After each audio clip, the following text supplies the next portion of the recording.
Chapter 526. Please scan the QR code below to download the app for more interesting content. The novel was updated faster and more frequently. Millions of novels were free to read. There were all kinds of novels that could not be found online. Today was little Jing Kong's 5th birthday, if he was indeed born on New Year's Eve.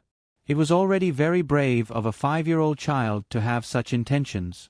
"Fighting will hurt," Gu Jiao said. "You'll bleed and get hurt." Little Jing Kong suddenly became nervous. Then, "Jiao Jiao, are you hurt?" Gu Jiao was speechless for a moment. "I was just scaring you and asking you to beat the Tang clan. Why are you focusing on me?" Gu Jiao felt warm in her heart.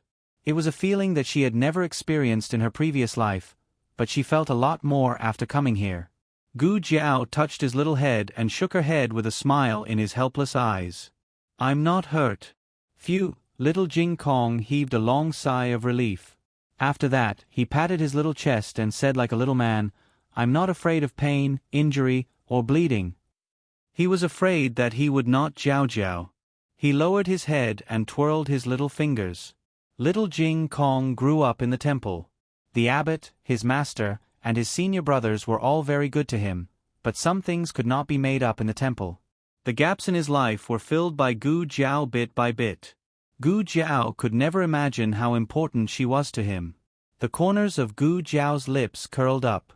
"Jing Kong is really brave." Little Jing Kong was flattered. He raised his little chin and said, "Of course, I'm the bravest little man in the family." Gu Yen snorted. "Little brat." Little Jing Kong stayed with Gu Jiao for a while. His little heart was comforted and he happily went to the backyard to practice martial arts. Without the loudspeaker, the room was quiet. Gu Yen came to the bedside and sat down. There were only 3 of them left in the house. Little Jing Kong's combat power was equivalent to that of a regiment. Even if the 3 of them worked together, they wouldn't be as troublesome as him. For a moment, the atmosphere was particularly harmonious. Gu Jiao sat at the head of the bed and looked at the little munchkin in Gu Yan's hands. She made a sound of surprise and said, "This is, little brother? You've grown so big?" "Gu Xiaobao, call her sister." Gu Yan lowered her head and said to Gu Xiaobao. Perhaps because he heard his name, Gu Xiaobao stopped sucking on his fingers. He lifted his head to look at Gu Yan, then at Gu Jiao. Gu Jiao was undoubtedly a stranger to Gu Xiaobao. However, Gu Xiaobao had a good temper. He usually didn't cry or make a fuss. When the neighbors came to hug or pinch him, he would give them face. Gu Yan placed Gu Xiaobao in Gu Jiao's arms. Indeed, he didn't cry. He just opened his big round eyes and drooled as he stared unblinkingly at Gu Jiao. Gu Xiaobao was chubby and the 2 lumps of meat on his face were heavy. He looked especially like a little Fua. Gu Jiao looked at his silly and adorable appearance and couldn't help but laugh. Gu Xiaobao was already 3 months old. He could actually recognize people. For example, he liked Yao She the most, followed by nannies. After all, they had milk to drink. When there was no milk to drink, Gu Xiaobao would eat his fingers. However, perhaps because he had never seen Gu Jiao before, Gu Xiaobao was a little confused. He was so confused that he forgot to eat his fingers. Then, in the next second, he stuffed his favorite little finger, which even Gu Yan couldn't bear to give to him, into Gu Jiao's mouth. The 3 little men didn't occupy Gu Jiao for too long. This was because when the little monk went to the rear courtyard to practice, he deliberately shouted, "Jiao Jiao, wake up." Thus, Yao She, Nanny Fong, Yuya and the old chancellor all put down their work and came over. Gu Jiao dressed neatly, washed up, and went to the central room. Yao She and the old chancellor sat at the table and watched her. Nanny Fong and Yuya stood behind Yao She. Nanny Fong kept wiping her tears and cried even harder than Yao She. "Nanny, eldest miss is back." Yuya whispered. Nanny Fong choked with sobs and said, "I know, I'm just happy. After looking forward to it for so many days, he finally came back, didn't he? We can finally have a good new year." When Gu Jiao was lying inside, Nanny Fong wasn't so emotional. However, when she saw Yao Shi holding Gu Jiao's hand with red eyes, she immediately couldn't hold it in anymore. Yao Shi was still trying to hold it in. She held back her tears and touched her daughter's cheek, saying, "You've lost weight." Her face was also red from the cold. It wasn't as white and glossy as when she was in the capital. It could be seen that she had suffered a lot in the past 3 months. Yao Shi was very distressed. She asked Gu Jiao about what happened at the frontier fortress. Gu Jiao only said that everything was fine. The war was over, the city was taken back, the border of Zhao country was defended, and the old Marquis and Princess Ning were saved. How many soldiers died, how much they paid, how many people lost their homes, and how many times she narrowly escaped death. She didn't mention these. Yao Shi also knew that her daughter only reported the good news and not the bad, so she didn't force her. She smiled and wiped away her tears, saying, "It's the new year, let's not talk about this. It's good that you're back. Your grandfather and 2 older brothers are all right, right?" Everyone in the capital knew that Gu Chongqing had been ordered to go up north. Although Gu Chengfeng had slipped out, he had caused Marquis Gu to suffer a beating.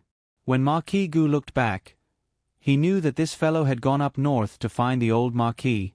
Gu Jiao nodded. "They're all well." All 3 of them were injured, but they were recovering well.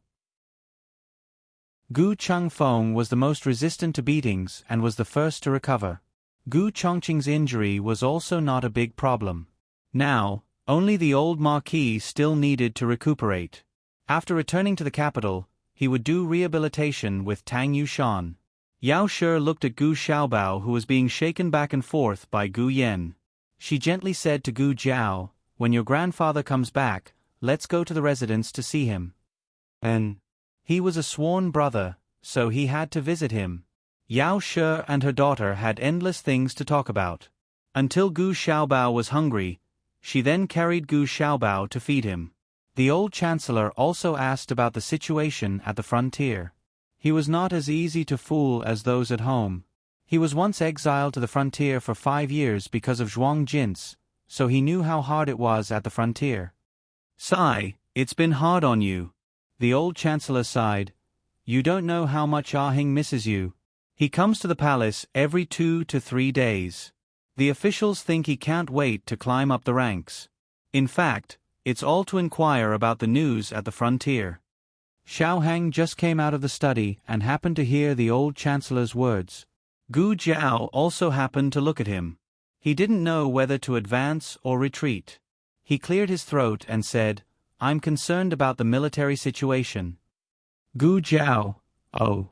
The old chancellor asked about the remnants of the previous dynasty. "Prince Yi and the prince consort are really dead?" Gu Jiao nodded. The prince consort was killed by Gu Chongqing. Prince Yi died of illness. The power of the previous dynasty should be completely disintegrated. The old chancellor asked, "What's going on in Chen country?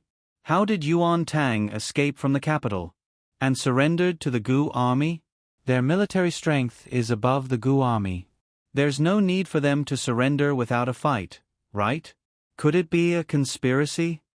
The old chancellor couldn't be blamed for being so cautious. Everything that happened in Chen country was too unbelievable. Besides, Xiao Hang didn't tell the old chancellor that he was the one who let Yuan Tang out of the capital. As for the friendship between Yuan Tang and Gu Jiao, the old chancellor didn't know anything about it. Surrender was what Zhao country called it. In fact, it was a truce between the 2 armies. Chen country had more military strength than the Gu army by 40,000, but the morale of Chen country was not as good as that of the Gu army. Moreover, Chen country had serious internal strife.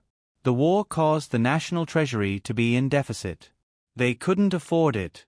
The old chancellor thought, "What's going on with the Rong family? Their sister is the imperial concubine, but they went to help Prince Bo?" Gu Jiao said, "Because the monarch doesn't want to make imperial concubine Rong the empress." There was a letter in the brocade box that Yuan Tang gave to Gu Jiao. It explained the reason for the Rong family's betrayal. It turned out that the monarch of Chen country thought highly of the Rong family and loved imperial concubine Rong and her son. He secretly wrote an imperial edict to make imperial concubine Zhang de the empress and make her son the crown prince. Noble consort Rong told the Rong family about this news. Noble consort Rong's original intention was that her father and brother could make a decision for her, whether by coercion or enticement, to make the king of Chen retract his decree and make her empress instead. Who would have thought that at this time, Prince Bo came to the door. He came to propose marriage for his only son, Rong Yao's daughter. As long as he became the king, Rong Yao's daughter would be the rightful crown princess. In addition, he also promised a lot of power and land to the Rong family. He was much more generous than the monarch of Chen country. However, the Rong family had enough of the days of being at the mercy of others. Instead of supporting others to be the emperor, they would rather be the emperor themselves. Imperial concubine Rong had a younger son who was less than 5 years old. It didn't matter if Yuan Tang died. They would support the 5-year-old 9th prince to ascend the throne. After that, they would let the 9th prince abdicate in the Rong family. That way, the Rong family would be able to rule the world. Prince Bo came to the Rong family to ask a tiger for its skin. In the end, he died under Rong Yao's sword. After this incident, the monarch aged 10 years overnight and never mentioned making imperial concubine Zhang de the empress again. Yuan Tang also didn't force the monarch to make him the crown prince. Yuan Tang just told the monarch that he was determined to be the crown prince, whether the monarch gave it to him or he took it himself. The monarch was poisoned by Prince Bo and was almost dead. How could he fight against Yuan Tang, who was at the peak of his power? If nothing unexpected happened, the next time Yuan Tang went to Zhao country, he would be the crown prince of Chen country. After hearing Gu Zhao's explanation, Old Chancellor let out a long sigh. The royal family doesn't have any kinship, it's the same no matter which royal family it is. However, this Yuan Tang really makes people have a whole new level of respect for him. Fortunately, he wasn't an enemy. Speaking of Yuan Tang, Gu Zhao remembered the thing Yuan Tang asked her to bring to Lu Yixing. "I'll go out later," Gu Zhao said. "Zhao Zhao, where are you going?" Little Jing Kong ran in sweating. Gu Zhao looked at him in a panic and didn't know whether to laugh or cry. "Aren't you practicing martial arts? Have you been eavesdropping on our conversation?" "I didn't eavesdrop. You were so loud." Little Jing Kong rubbed his small hands guiltily. Well, he did eavesdrop a little. But he didn't do it on purpose, and he didn't understand. He was just worried that Zhao Zhao would suddenly leave without saying goodbye. Since Gu Zhao had returned, she naturally had to enter the palace to report to her grand aunt that she was safe. She had thought about it. After reporting to her grand aunt, she would go to Lu Yixing's place to give Yuan Tang's gift to him. "Zhao Zhao, can I go with you?" Little Jing Kong asked cutely. "Okay." Gu Zhao rubbed his mushroom head. His hair was soft and comfortable to rub. Little Jing Kong stretched his small head. "Zhao Zhao, if you like, you can always rub it. It doesn't matter if you rub it until it's bald." Xiao Hang walked over with his cane and said calmly, "I happen to have a memorial from the Ministry of Rites to present to His Majesty. Let's go to the palace together." The old Chancellor's mouth twitched. Presenting a memorial to His Majesty on New Year's Day? Could it be any more ridiculous? Unfortunately, only the old Chancellor knew about the imperial court. The rest of the family didn't. "Bad brother-in-law, why do you have to go too?" Little Jing Kong suddenly felt a little resentful. When the three of them arrived at the carriage, they were surprised to find that there were already 3 people sitting inside. Gu Yan, Gu Xiaoshan, and Gu Xiaobao, who was 3 months old. Gu Zhao. More strange tales, more, but in the end, Yao She stopped all the small tales. The reason was that the carriage wasn't big enough to fit so many people. But it was unfair to let any of the small tales come down, so she decided not to let any of them go. And Xiao Hang perfectly avoided the fate of being kept at home by Yao Shi because of the official excuse of the memorial. The 4 small faces expressionlessly watched the 2 of them get into the carriage. But what no one expected was that before Gu Zhao and Xiao Hang set off, Grandaunt's carriage arrived. Grandaunt hadn't received the news that Gu Zhao was back. She came to celebrate Xiao Hang and little Jing Kong's birthday. Without Gu Zhao, the two little brats must be very sad. So, she used illness as an excuse to cancel the palace banquet. It's Grand-aunt. Grand-aunt is here. As soon as little Jing Kong's voice was heard, Xiao Hang and Gu Jiao got off the carriage. Eunuch Qin also got off the carriage. He lifted the curtain for Empress Dowager Zhuang.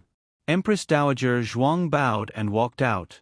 Halfway, Eunuch Qin's hand shook and the curtain fell with a bang, slapping Empress Dowager Zhuang's face. Empress Dowager Zhuang. Qin. Slapping my face on New Year's Day. You and your group of little bastards don't want to live anymore. Empress Dowager Zhuang wanted to see blood today. Miss Gu. Eunuch Qin was stunned. Empress Dowager Zhuang lifted the curtain with a whoosh. She was so angry that she wanted to sacrifice Eunuch Qin and his group of little bastards to the heavens. However, the moment she saw Gu Jiao, her anger was extinguished. Qin Huai. Her gaze fell on Gu Jiao's face and she called Eunuch Qin's name. Ah, Empress Dowager. Eunuch Qin came back to his senses. Empress Dowager Zhuang gave him a slap on the forehead. Eunuch Qin. Does it hurt? Empress Dowager Zhuang asked. I don't dare to hurt, Eunuch Qin said in fear and trepidation. Empress Dowager Zhuang dusted her sleeves and sighed. Then it hurts. Very good, you're not dreaming. Eunuch Qin. Grand-aunt. Gu Jiao walked over. Empress Dowager Zhuang always dressed up like an old lady when she came to buy Shui Alley. She didn't look extravagant at all. Even her carriage was no different from a commoner's carriage. But the stool was a little steep, so someone had to hold it. Eunuch Qin hurriedly stretched out his arm. Empress Dowager Zhuang looked at him with disgust. Eunuch Qin's eyes flashed and he tactfully retreated to the side. Gu Jiao helped Empress Dowager Zhuang down. Empress Dowager Zhuang didn't wait to enter the courtyard. She looked at Gu Jiao at the door. Gu Jiao's change was obvious. She wasn't a girl who was pampered in the boudoir. She suffered a lot in the wind and rain. Even so, when she came back from the frontier fortress, Empress Dowager Zhuang almost didn't dare to recognize her. Needless to say, she was thin and tanned. Her cheeks were red from the cold and her lips were a little chapped. She was in the best age of a young girl. In Empress Dowager Zhuang's eyes, she was still beautiful and heroic. Moreover, she had a strength that was not inferior to the men of Zhao country. Empress Dowager Zhuang thought of countless words that she would say to Gu Jiao when she came back. But when she saw her, Empress Dowager Zhuang found that she couldn't say a single word. Thousands of emotions were stuck in her heart. She took a deep breath, held back the tears in her eyes, and patted Gu Jiao's hand. It's good that you're back. It's good that you're back. Gu Jiao took her grand-aunt's hand. Empress Dowager Zhuang didn't say anything. She just held Gu Jiao's hand tightly. Just as Empress Dowager Zhuang was immersed in the strong emotions of regaining Gu Jiao, another carriage suddenly came into the alley. The curtain of the carriage was lifted, and a figure with an impressive dragon aura bowed and walked out. He saw Empress Dowager Zhuang at the door and was startled. Mother? Mother, aren't you recuperating in Ranshou Palace? Why did you secretly come to buy Shui Alley? Empress Dowager Zhuang choked and squinted at him. Didn't you say that you were in seclusion to pray for the soldiers? Then why did you come to buy Shui Alley? I was... The emperor was just about to say that he secretly came out to get some fresh air when he saw the small figure hidden behind Empress Dowager Zhuang. He opened his eyes wide and walked over. Little magic doctor? You're back? Yes, I'm back. Are you okay? I'm fine, Gu Jiao said. The emperor looked at her and also felt that she was fine. She was full of vitality. He said happily, It's good that you're fine. You finally came back safely. Mother won't ignore me anymore. Empress Dowager Zhuang's mouth twitched and her face darkened.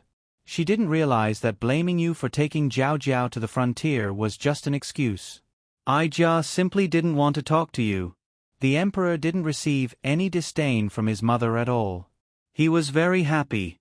First, His mother finally wanted to talk to him. Second, the little magic doctor came back safely. The little magic doctor also contributed to the victory of the frontier fortress. He wanted to reward her. The latest chapter of this book is not finished. For more exciting content, please scan the QR code below to download the app. The novel is updated faster. Millions of novels are free to read. There are novels with connotations that can't be found on the internet here. https://www.zhbqg.com/89642_826/10914563. HTML Genius remembered the website address in 1 second. www.zhbqg.com Biku Gu mobile reading website, m. zhbqg.com. Chapter 527. Please scan the QR code below to download the app for more exciting content. Novels are updated faster. Millions of novels are free to read.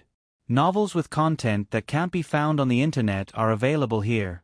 At the palace banquet on New Year's Eve, the Emperor and Empress Dowager Zhuang left together, leaving only Empress Xiao and the Crown Prince to preside over the situation. They invited Princess Xinyang and other members of the royal family to celebrate the victory at the border and welcome the new year. This was really the first time since the beginning of the world. The Emperor entered the courtyard without any psychological pressure. Wherever his mother was, he would be there. Eunuch Wei looked at his emperor with a complicated expression. Ever since His Majesty believed that he had taken the knockout drug, His Majesty had gone on the road of self-indulgence, never to return. Should he remind His Majesty that he had only taken a hair growth pill? Mother, I'm coming. The emperor immediately became Empress Dowager Zhuang's little tail. Eunuch Wei covered his eyes. Damn it! I can't look anymore. Gu Jiao originally wanted to go to the palace to tell her grandaunt that she was safe. Since her grandaunt was here, she didn't have to go through so much trouble. Gu Jiao and her grandaunt entered the central room. She didn't observe carefully before. Now that she accompanied her grandaunt to walk around the house, she found that the house had changed a lot in the 3 months that she had been away. The vegetable garden in the front yard was expanded and planted with shallots and radishes. The small fish pond opposite the vegetable garden was filled and replaced with a big fish tank. This was proposed by little Jing Kong. He said that he had a younger brother in the house and that his younger brother should have a place to play. Even though his younger brother was still so young, he still contributed his small fish pond without hesitation. Also, the passage from the backyard to the next house was no longer a passage. The wall had been completely pushed down. Now the backyard of the 2 houses was connected and became a large courtyard. Granduncle bought that house.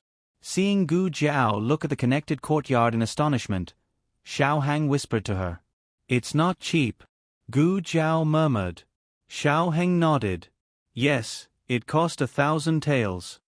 It wasn't so expensive before. But since a new top scorer appeared, Pushui Alley gained the title of Top Scorer Alley. The land price and housing prices soared. This 1,000 taels was a friendly price. Gu Jiao asked curiously, Young master, where did you get so much money? If she remembered correctly, the salary of the Imperial College's chancellor wasn't that high. Xiao Heng pursed his lips. Just selling an official position. Gu Jiao. Great uncle is doing this kind of thing. The old chancellor's operation of selling his official position was like this. First, he would release the news that he wanted to buy a residence. Then, there would be people with bad intentions who would come to his door and bribe him with a huge sum of money. The old chancellor directly carried gold to the emperor's imperial study and told the emperor with righteous indignation, I, Huaxian, have been honest all my life. I have pledged my loyalty to the emperor without any disloyalty. You actually want to bribe me? What wishful thinking. This humble subject swears that even if all the civil and military officials in the imperial court are bribed, this humble subject will not be bribed. The old chancellor's last words successfully made the emperor ponder deeply. The emperor had encountered a lot of things since he took over the government. Suddenly, he understood some of Empress Dowager Zhuang's decisions in the past. The emperor and Empress Dowager Zhuang were completely different in the way of using people. The emperor couldn't tolerate sand in his eyes. He needed to use people with integrity, such as the old duke and the old chancellor.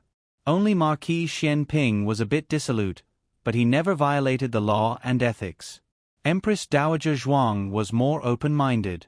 She paid attention to using people's strengths and tolerating their shortcomings. The most typical example was Tang Yueshan. Tang Yueshan was a person who liked to achieve great things. His uncle and sister-in-law were not good. If it were the emperor, he would never put him in an important position. However, after the battle at the frontier fortress, the emperor suddenly felt that Tang Yueshan was more good than bad. The emperor began to think about Empress Dowager Zhuang's way of regent and found that there were many things that he could learn from her. When the water was too clear, there would be no fish. For example, it was impossible to get rid of the system that had been passed down from their ancestors. It had shaken the interests of too many nobles and scholar officials.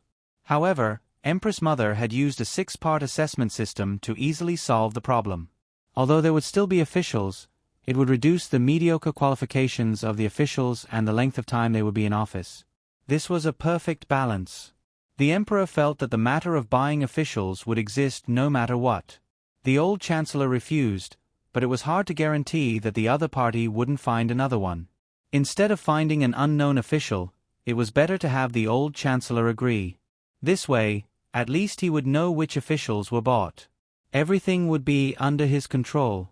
When the court was completely stable, he would catch this group of people in one fell swoop.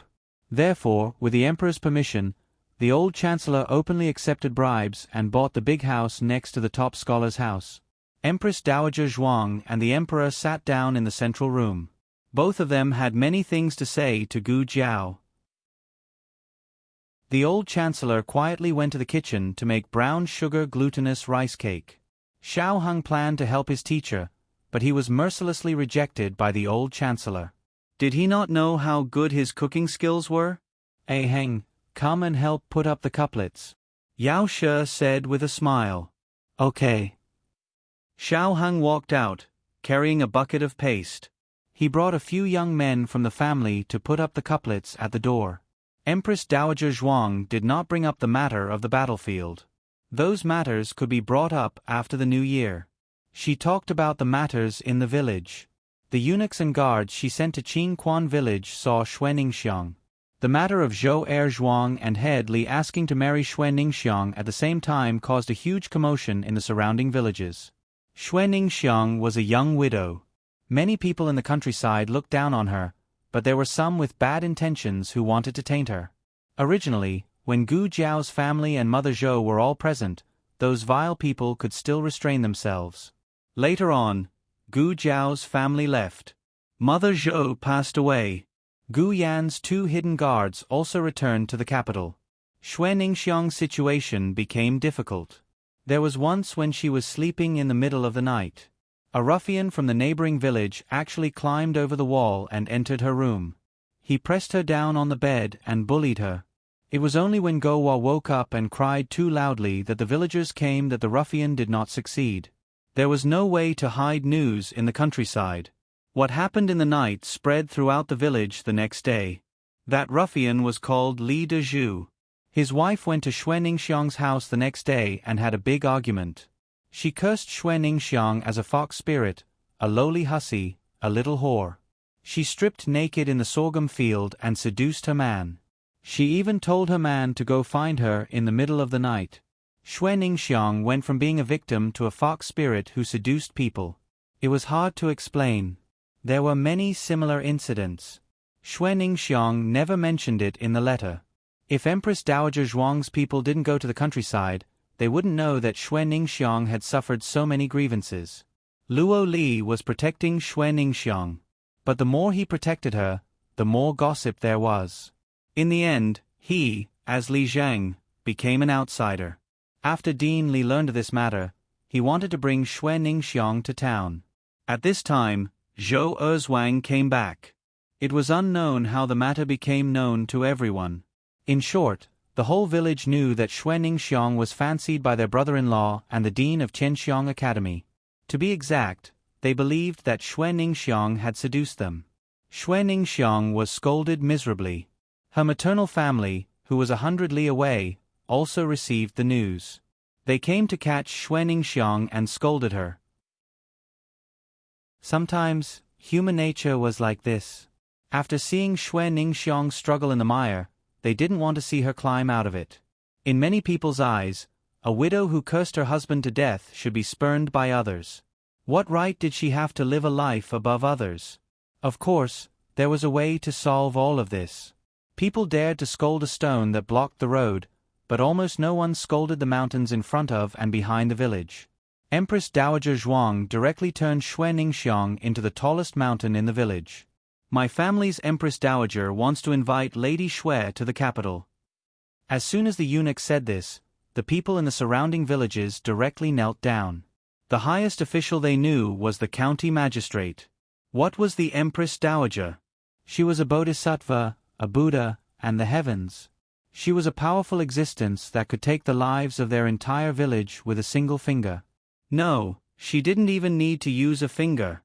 Everyone's gaze towards Xue Ningxiang changed from jealousy to fear. They couldn't afford to be jealous. Of course, Empress Dowager Zhuang didn't really want to force Xue Ningxiang to the capital. She just said that to support her. The people sent by Empress Dowager Zhuang told Xue Ningxiang that with the Empress Dowager's support, she didn't need to be afraid of anything. Even if she wanted to marry 8 to 10 husbands, no one would dare gossip about her. Xue Ningxiang was frightened by these rebellious words. What 8 to 10 husbands? She didn't have such thoughts. However, after such a conversation, Xue Ningxiang's courage grew by quite a bit. Zhou Erzwang and Headmaster Li were both very outstanding men. In another 10 or 20 years, perhaps Xue Ningxiang would choose the high-spirited young man, Zhou Erzwang. However, she was only 2 years older than Gu Jiao. At this age, she was carrying a bumpy experience, so she was more inclined towards Headmaster Li, who was like a father to her. He was mature and steady, he was considerate and meticulous, he treated people with tolerance, and he also had money. Moreover, Zhou Erzwang was Xue Ningxiang's younger brother-in-law. Xue Ningxiang couldn't get over this hurdle in her heart. Finally, and most importantly, she was a mother. Sometimes, it wasn't the man who restrained a woman, but the child. Go Hua liked Headmaster Li and confusedly recognized him as her father. What else could she do as her mother? Old Madame Li's love for Xue Ningxiang and Go Hua was a plus. To put it bluntly, Xue Ningxiang was tired and wanted to find a man she could rely on to live the rest of her life peacefully. Empress Dowager Zhuang understood Xue Ningxiang's choice. In this world, not everyone could be as strong as Gu Jiao. Gu Jiao was unique. She never sought a sense of security from anyone. Her heart was strong enough and full of strength. Of course, this came with a price.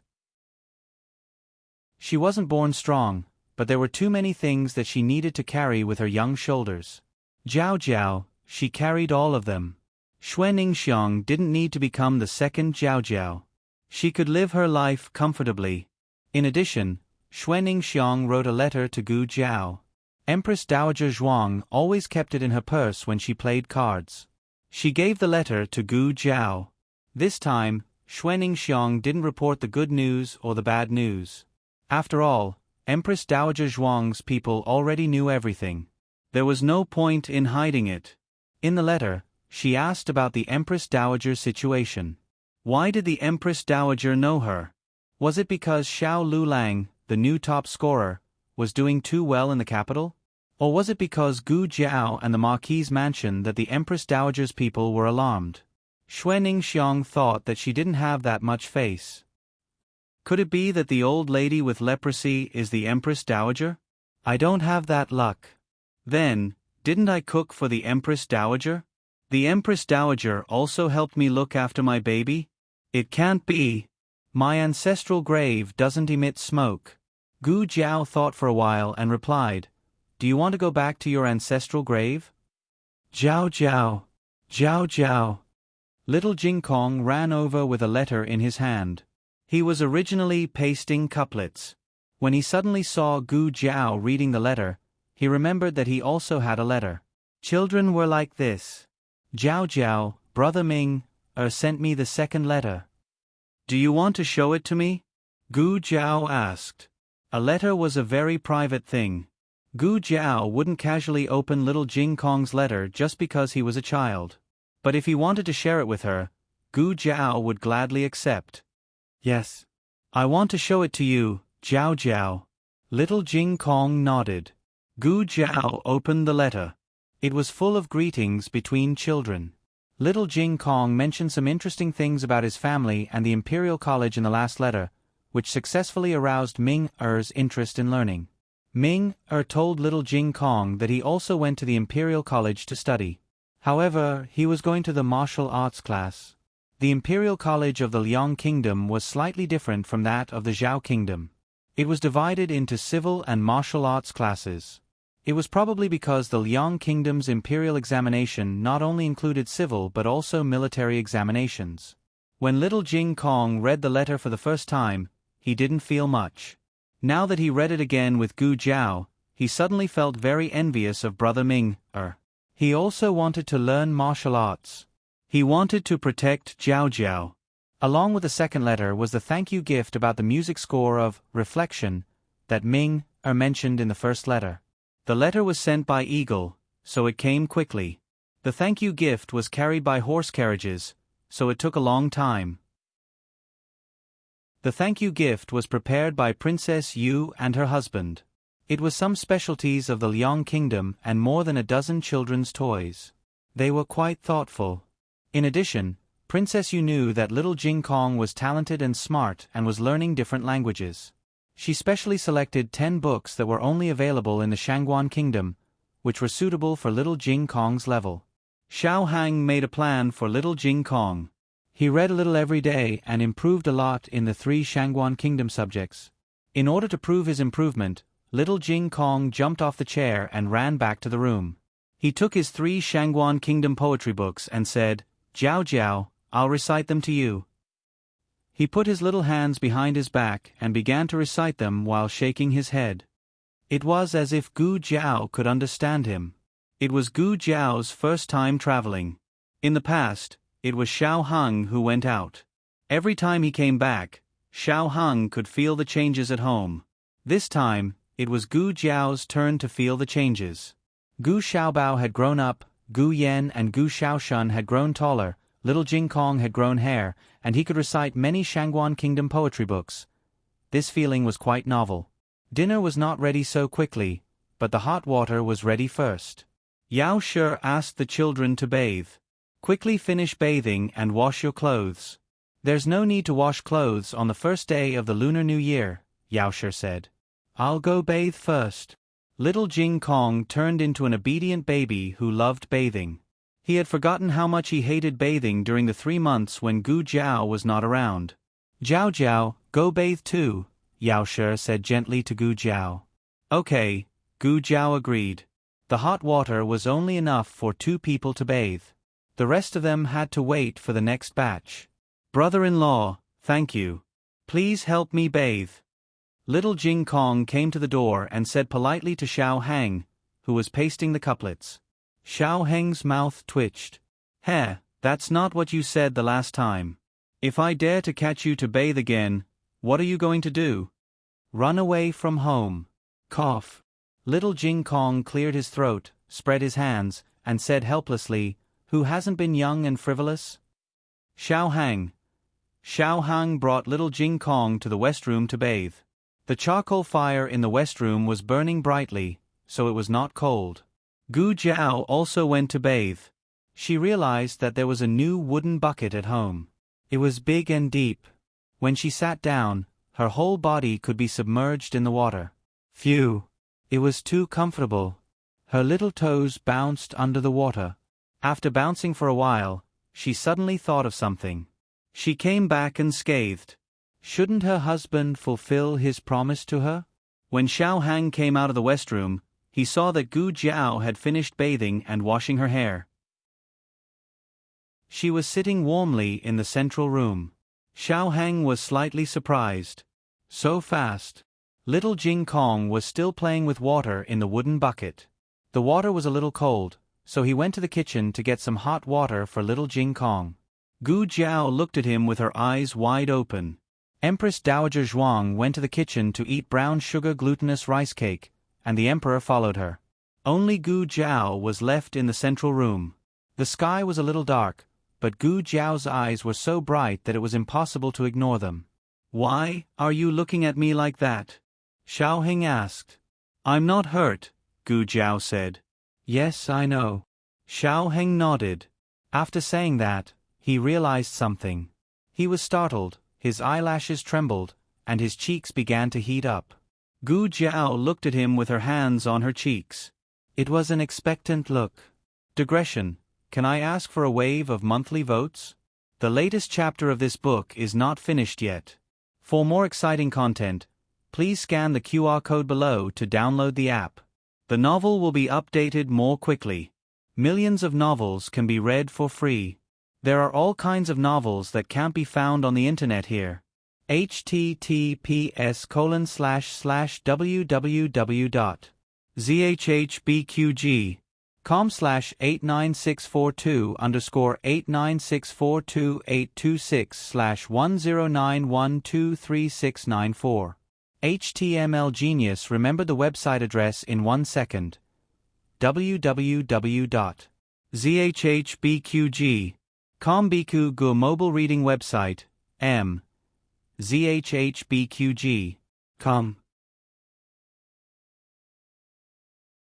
Chapter 528. The latest chapter of this book is not finished yet. For more exciting content, please scan the QR code below to download the app. Novels are updated at a faster rate. Millions of novels can be read for free. Novels that can't be found online are all available here. After taking a bath in Little Jing Kong, it was Gu Yan and Gu Xiaoshuan's turn. Gu Xiaobao also let Nanny Fong carry him to take a fragrant New Year's Eve bath. Gu Jiao. She's not in a hurry. Yes, she's not in a hurry. It's done. Madame Yao walked in from the back door of the central room with a smile. Gu Jiao stood up immediately.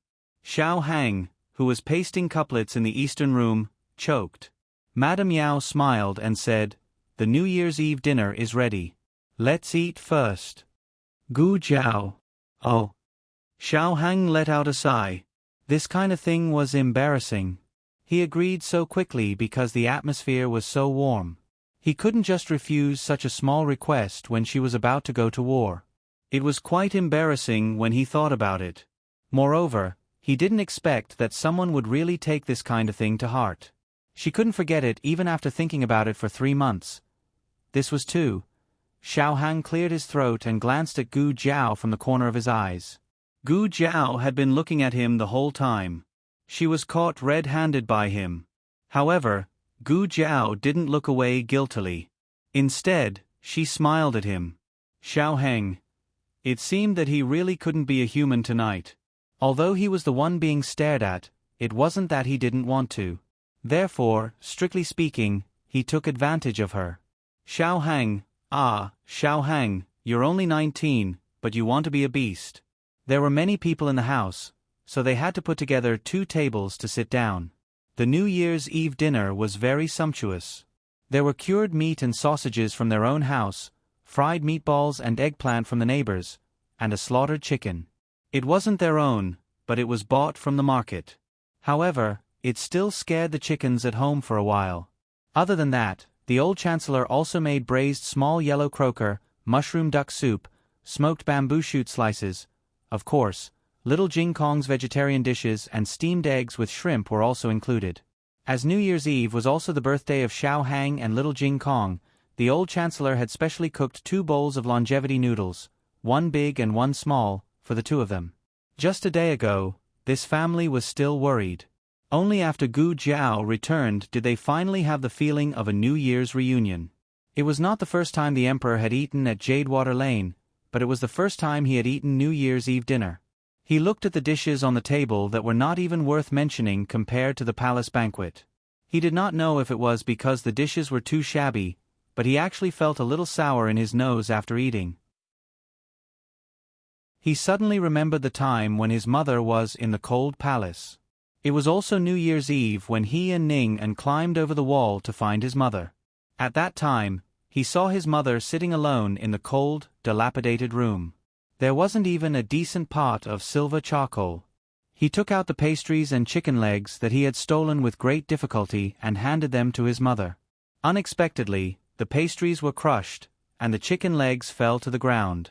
He did not cry when he climbed over the wall and fell, but when he was chased and beaten by the palace servants and realized that his mother might have to starve on New Year's Eve, he cried out loud. He had forgotten all these things after being bewitched by concubine Jing, but he remembered more and more recently. He felt more and more guilty towards his mother. "Your Majesty?" Eunuch Wei, who was helping to carry the dishes, looked at the emperor with a panicked expression. The emperor's tears could not be stopped. He stubbornly choked and said, "I'm fine. It's the effect of that white medicine acting up again."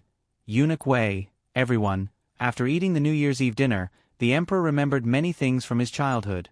He deeply understood how much damage he had done to his mother during those years when he and his mother became enemies. He had even caused his mother to contract leprosy. What kind of crazy behavior was that? Fortunately, his mother met the little divine doctor. If it wasn't for the little divine doctor's miraculous hands and benevolence, he might have regretted it for the rest of his life. After the New Year's Eve dinner, he found Gu Jiao chopping firewood and boiling water in the kitchen. "I've thought about it. I want to thank you properly," the emperor said solemnly. Gu Jiao looked at the emperor strangely. The emperor said sincerely, "If it wasn't for you, I wouldn't have been able to reunite with my mother. Also, if it wasn't for you, the war at the border wouldn't have gone so smoothly." Why was he talking about the war? The emperor's thoughts wandered a little.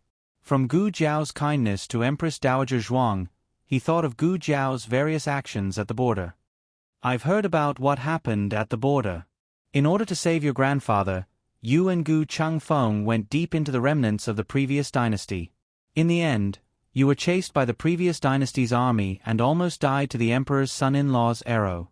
After that, you unfortunately contracted the plague for the sake of the plague victims in Lingguan City. After that, you went to kill the emperor's son-in-law's men of sacrifice for your eldest brother, but you were frozen into an ice sculpture on the icy plains. You also contracted lung disease from the cold, coughed up blood, and fainted," the emperor said with heartache. As he spoke, he suddenly felt a chill at the back of his head. A terrifying aura was coming from behind him. The emperor was the son of heaven. His aura was very strong and ordinary people couldn't compare to it. It could be seen how cold the other party's aura was to make him tremble. Gu Jiao also felt it. She turned her head and saw that Xiao Hang had come to the backyard at some point. He was staring at her with a burning gaze. He didn't say anything, but his eyes clearly said everything. She had been chased crazily and almost died to the emperor's son-in-law's arrow. She had contracted the plague and was almost frozen into an ice sculpture. She had also contracted lung disease, coughed up blood, and fainted. Xiao Heng's eyes flashed with 2 balls of anger, but the aura around him was extremely cold. Gu Jiao heard little Fuli's small voice saying goodbye in her ear. She decided to make a final struggle. "I didn't." The emperor didn't know that he had caused Gu Jiao to lose her horse. He patted Gu Jiao's small shoulder and said, all right, don't deny it. This one has already seen the military report from the border. This one knows that you don't have a flamboyant personality. Don't worry, this one won't tell anyone." Gu Jiao clenched her small fists. "You've already said it to the person you shouldn't say it to the most." Xiao Heng narrowed his eyes dangerously. "He little liar." At this time, the emperor finally noticed Xiao Heng in the yard. Xiao Heng leaned on his cane and walked towards Gu Jiao with a cold expression. He was here to denounce Gu Jiao. The emperor's gaze fell on his small crippled leg and cane.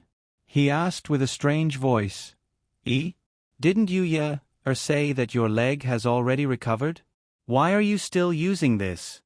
Yu who was in the woodshed, covered her mouth. She didn't mean it. She said it for the Empress Dowager. His Majesty heard it himself. Don't blame her. The sudden revelation made Xiao Hang stop in his tracks. He staggered and almost fell. This time, it was Gu Jiao's turn to narrow her eyes and look up and down at Xiao Hang with a dangerous gaze. "Haha, you still called me a little liar. It turns out that we're the same." The emperor had exposed two identities at once, but he still didn't realize it. He was thinking about how to reward the little magic doctor while secretly returning to the palace with Empress Dowager Zhuang. He left the lost couple at the door of the kitchen and stared at each other. Yuya was called over. "When did your leg recover?" Gu Jiao asked with a serious expression. Yuya's heart skipped a beat. She glanced at her husband guiltily, lowered her head, and said weakly, It was the second day after your mother came here for the first time." Gu Jiao had an impression. The first time Princess Xinyang had visited was not long after Prince Ning's accident. At that time, Xiao Hang had been harmed by Prince Ning and had injured his right hand. She had gone to Vermilion Bird Avenue and told Princess Xinyang that Xiao Hang had been living in the shadow of being abandoned by Princess Xinyang and his unbearable past and self-loathing. Princess Xinyang came to Xiao Hang. With the help of his great-aunt, Xiao Hang learned that Princess Xinyang had never abandoned him.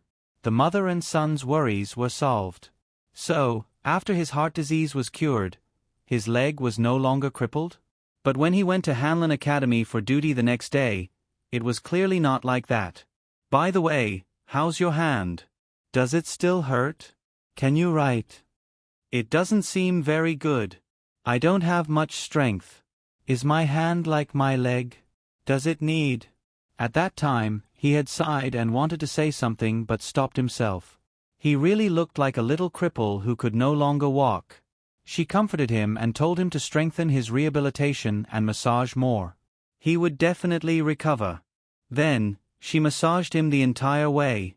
Gu Jiao now seriously suspected that not only had his leg healed, but his hand had also healed. He was faking it. Gu Jiao crossed her arms and looked at Xiao Hang. Her small eyes were a bit fierce. Xiao Hang also did not expect that he would fall again and again. Not only was his act of faking a cripple exposed, even his act of faking a crippled hand was exposed. This was great. He did not even know who was blaming whom. "What is it?" Yao She saw that the three people's expressions were not quite right. Gu Jiao and Xiao Hang did not speak. Yuya pointed at Gu Jiao and quietly said to Yao She, "Eldest young miss fell seriously ill at the border and almost froze to death. When she came back, she lied that nothing had happened to her." Yao She's expression changed. Yuya then pointed at Xiao Hang. "There's also son-in-law's leg. In truth, it was healed a long time ago, but he also lied that he was still crippled." Yao She took a deep breath and tightened her grip on her handkerchief. "It's the new year. Don't get angry, don't get angry." She squeezed out a smile. "Today is Ahang and Jing Kong's birthday. Everyone is waiting for you in the main room." Following this, she looked at the young couple and put on a fake smile, saying, "After the new year, I will settle this debt with you." She turned around and helped Yuya into the main room. Gu Jiao raised an eyebrow and glanced at a certain person. "Did you hear that? After the new year, I will settle this debt with you." Xiao Hang faintly smirked. "You speak as if I don't need to settle this debt with you. Gu Jiao, your situation is more serious than mine." Gu Jiao. What sort of new title was this? Xiao Hang had blurted out this title. After saying it, he felt that it was quite good. He suddenly curled his lips and called out, "Gu Jiao." Gu Jiao opened her mouth and pondered for a few seconds. She then looked at him meaningfully. "Since we're even now, tonight you..." Before she could finish speaking, his slender finger gently pressed against her soft lips. "No, you're not allowed to. You won't be allowed to see." Gu Jiao's small face darkened. Since the matter had been exposed, Xiao Hang might as well not hide it and openly entered the main room. It was just that everyone's attention was not on his legs for the time being. Glancing around, they faintly felt that something was off, but they could not figure it out for a while. Yao She had also learned bad things, so she did not remind them. She just waited for them to scare themselves.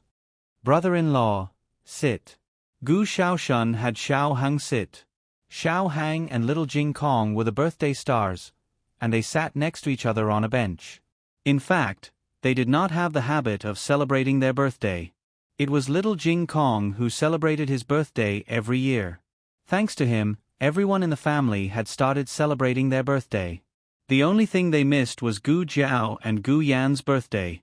Gu Jiao was on the way to the frontier fortress. She did not celebrate her birthday, and neither did Gu Yan. Gu Yan said that he would celebrate his birthday with Jiao Jiao next year. Little monk, here. Gu Yan gave the small clay sculpture he made to little Jing Kong. This year, the house was finally not empty. It was a small fish pond, and there were 2 ugly carrots in it. He did not give Xiao Hang fish soup, but a courtyard. It happened to be a small house with last year's gift. It was also ingenious. Gu Xiaoshun gave the 2 of them 2 pen holders, one big and one small. The workmanship was exquisite, and there were even poems engraved on them. Little Jing Kong liked it very much, and Xiao Hang was also very satisfied. Gu Xiaoshun had been studying carving for a long time. Not only did he improve his skills, but he also learned a lot. Now, he had more words than the scholars in the capital. As long as he was told that these words needed to be engraved, he could immediately memorize them. Normal people memorized words according to the strokes, but Gu Xiaoshun memorized words as a pattern. Although the method was different, it achieved the same effect. In comparison, Gu Yan's knowledge was really too terrible to look at. This did not mean that Gu Yan was stupid. On the contrary, he was the smartest person in the family besides Xiao Hang. Nothing could be hidden from him. For example, the chastity mark on Gu Jiao's face. Yao Shi did not tell him, and he did not eavesdrop that night, but he could guess it. Another example was Gu Jiao's small eyes that fell on Xiao Hang from time to time. Gu Yan could not guess what Gu Jiao was thinking. It could not be helped. The twins were so powerful. Empress Dowager Zhuang left gifts for the 2 of them before she left. She gave little Jing Kong a string of colored glass Buddha beads. This was the first batch of colored glass that Zhao successfully produced after the Liang state passed the colored glass technology to the Zhao state. The color and luster were very good. Of course, little Jing Kong liked it very much. Empress Dowager Zhuang gave Xiao Hang a colored glass inkstone. The old chancellor gave the 2 of them books, and Yao Shi made 2 sets of clothes by herself. Gu Jiao also prepared a gift. She gave little Jing Kong a rattledrum from the frontier fortress. After the victory, the 4-year-old child from Yueqing City gave the only rattledrum to her. You are right. The army did not leave. This is your reward. This was the most sincere intention that a child could have during the war. Little Jing Kong soon found a problem. Why didn't brother-in-law give me a gift? Your sister gave me a gift. Xiao Hang looked at Gu Jiao meaningfully. She was the best gift for his birthday. I want to see it. Little Jing Kong said. Since it was the little guy's birthday, Xiao Hang did not discourage him. He only picked a brush from the pile of gifts. Here. A brush.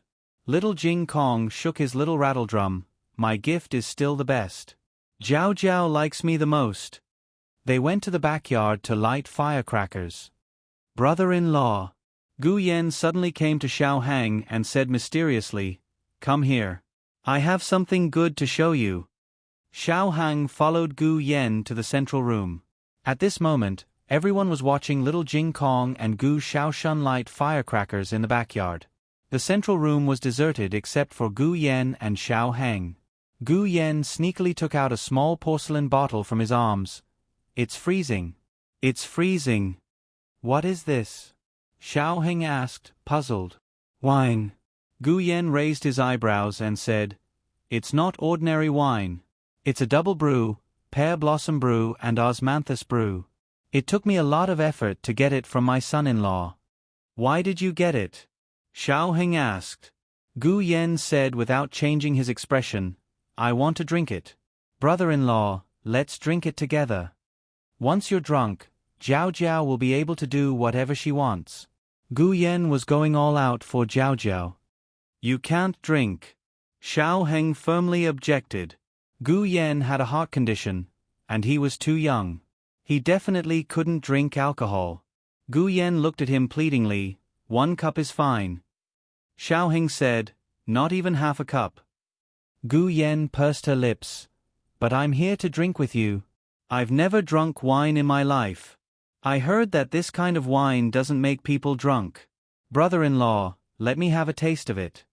Xiao Heng, no. Gu Yan lowered his head, feeling wronged. To be honest, it was hard for people to resist him like this, but Xiao Heng was sober. He wouldn't condone Gu Yan drinking.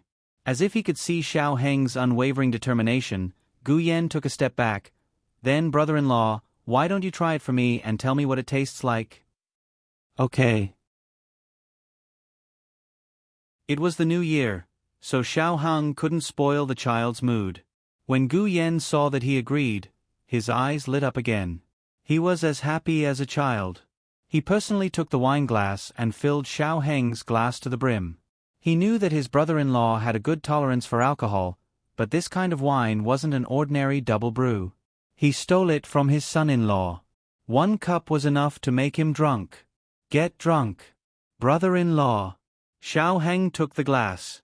Just as he was about to drink, little Jing Kong and Gu Xiaoshun unexpectedly rushed in. Little Jing Kong bumped into Xiao Heng on the spot. Xiao Heng's hand trembled and spilled the entire glass of wine. Gu Yan clenched his little fists. Xiao. Shang. Brother-in-law, I'm sorry. Little Jing Kong apologized and made a face at Gu Xiaoshun. Ha! Come and catch me. After he said that, he ran out. Gu Xiaoshun chased after him. Gu Yan suppressed his anger and poured a second glass for his brother-in-law. He said with a smile, it's okay, there's more. Xiao Heng took the second glass. In the end, the 2 troublemakers ran back. This time, it was Gu Xiaoshun. He directly knocked over Xiao Heng's glass. The glass fell to the ground with a bang. Gu Xiaoshun. Broken and safe. Gu Yan was furious. Broken your head. The wine was almost gone. Gu Yan was about to die from anger because of these 2 guys. They were really bad at everything, but they were number 1 at causing trouble. I'm fine. Xiao Heng said, let me do it. You guys go out first. Don't prick your feet. As he spoke, he took a broom and came over to clean up the mess on the floor. It was also at this moment that Gu Xiaoshun noticed that Xiao Heng's walking was different from usual. He didn't limp. Brother-in-law. Gu Xiaoshun looked at Xiao Heng's right foot. Brother-in-law, what brother-in-law? Hurry up and light the firecrackers. Gu Yan pushed Gu Xiaoshun out of the living room. Gu Xiaoshun, I just saw. Okay, you saw it. I know. Don't delay my business. Jing Kong. Xiaoshun is here. Gu Yan decisively waved at little Jing Kong. Little Jing Kong grabbed a firecracker and pounced on Gu Xiaoshun. The 2 childish guys played together again. Gu Yan returned to the living room. Wasn't it just brother-in-law's foot? It was healed long ago. Idiot, you only noticed it now. Brother-in-law, let me help you. Gu Yan eagerly snatched the broom from him and cleaned up the mess on the floor. Then, he shoveled it out with the bucket. When he returned to the living room excitedly, he didn't see his brother-in-law. Instead, his sister was sitting at the table with a flushed face. He walked over in a daze and asked Gu Jiao, Sister, where is brother-in-law? Gu Jiao looked at him with her misty eyes and pointed at the study room. Gu Yan saw that Gu Jiao's reaction was not right. He looked at Gu Jiao and then at the porcelain bottle on the table. His heart skipped a beat. He picked up the porcelain bottle and shook it. It was empty. He lifted the porcelain bottle and poured the wine out. There was not a drop of wine left. No, it can't be, Gu Yan. It's not you who drank it. Say it's not you. Bang. Gu Jiao's little head hit the table. Gu Yan. He wanted his brother-in-law to get drunk and send him to his sister's room. However, his brother-in-law didn't get drunk, but his sister passed out first. It's over, it's all over. Gu Yen sat down on the chair dejectedly. He let out a long sigh and also hit his head on the table. When Xiao Hang came out, he saw the two little heads on the table. Senior servant Fang was changing the bedding in the east room, so Xiao Hang had to send Gu Jiao back to the west room first. He would move her over later. Gu Yen said sullenly, "I'll ask Bean Sprout to make some hangover soup." The hangover soup was quickly sent over, but before he could feed her, Gu Jiao knocked it over and spilled it all over Xiao Hang. Looking at his sister's drunken appearance, Gu Yen knew that there was no way to save the situation. He shook his head helplessly and went to the backyard to light the firecrackers. Xiao Heng's body was covered in hangover soup. His clothes were thick enough, so they weren't hot, but they were wet and uncomfortable.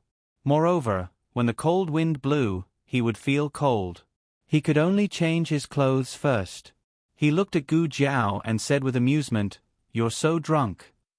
Gu Jiao was indeed drunk. She didn't know that the little benefit she had been longing for was right in front of her. Xiao Hang stretched out his slender hand and gently untied his belt, then took off his winter coat and inner clothes. His plain white inner clothes were also wet and stuck to his firm muscles.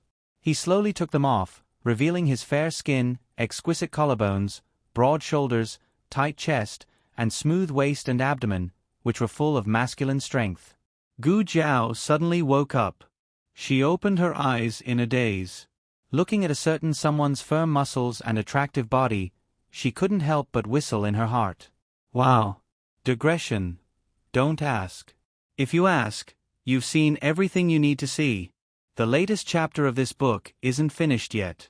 For more exciting content, please scan the QR code below to download the app.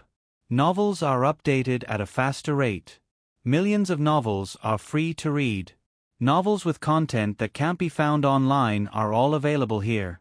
https://www.zhbqg.com/89642_8964286/1091011174.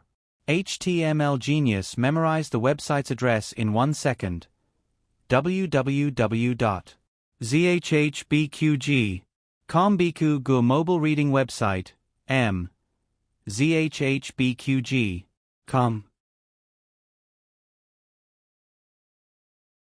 Chapter 529. The latest chapter of this book is not finished yet. For more exciting content, please scan the QR code below to download the app. The novel will be updated even faster.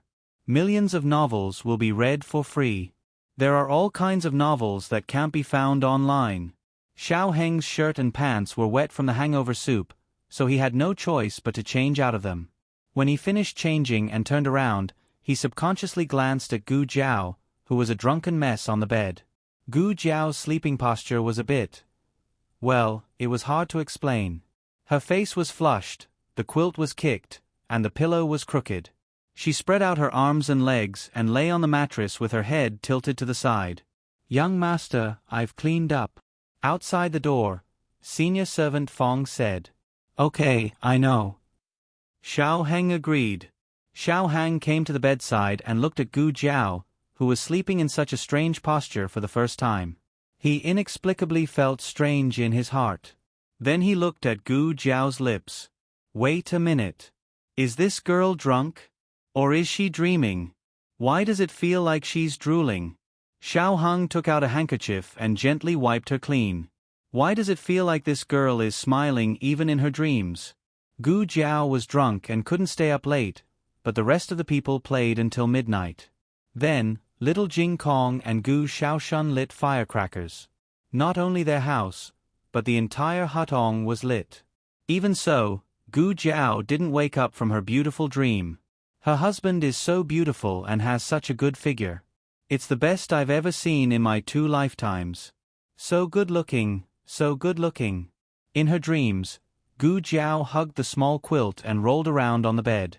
The next day, Gu Xiaobao woke up the earliest. He was hungry and wanted to drink milk. Madame Yao fed him milk, so he didn't want to sleep anymore. A 3-month-old baby couldn't sit or crawl, so he could only accept his fate and lie down. His clothes were especially thick. However, Gu Xiaobao was used to it.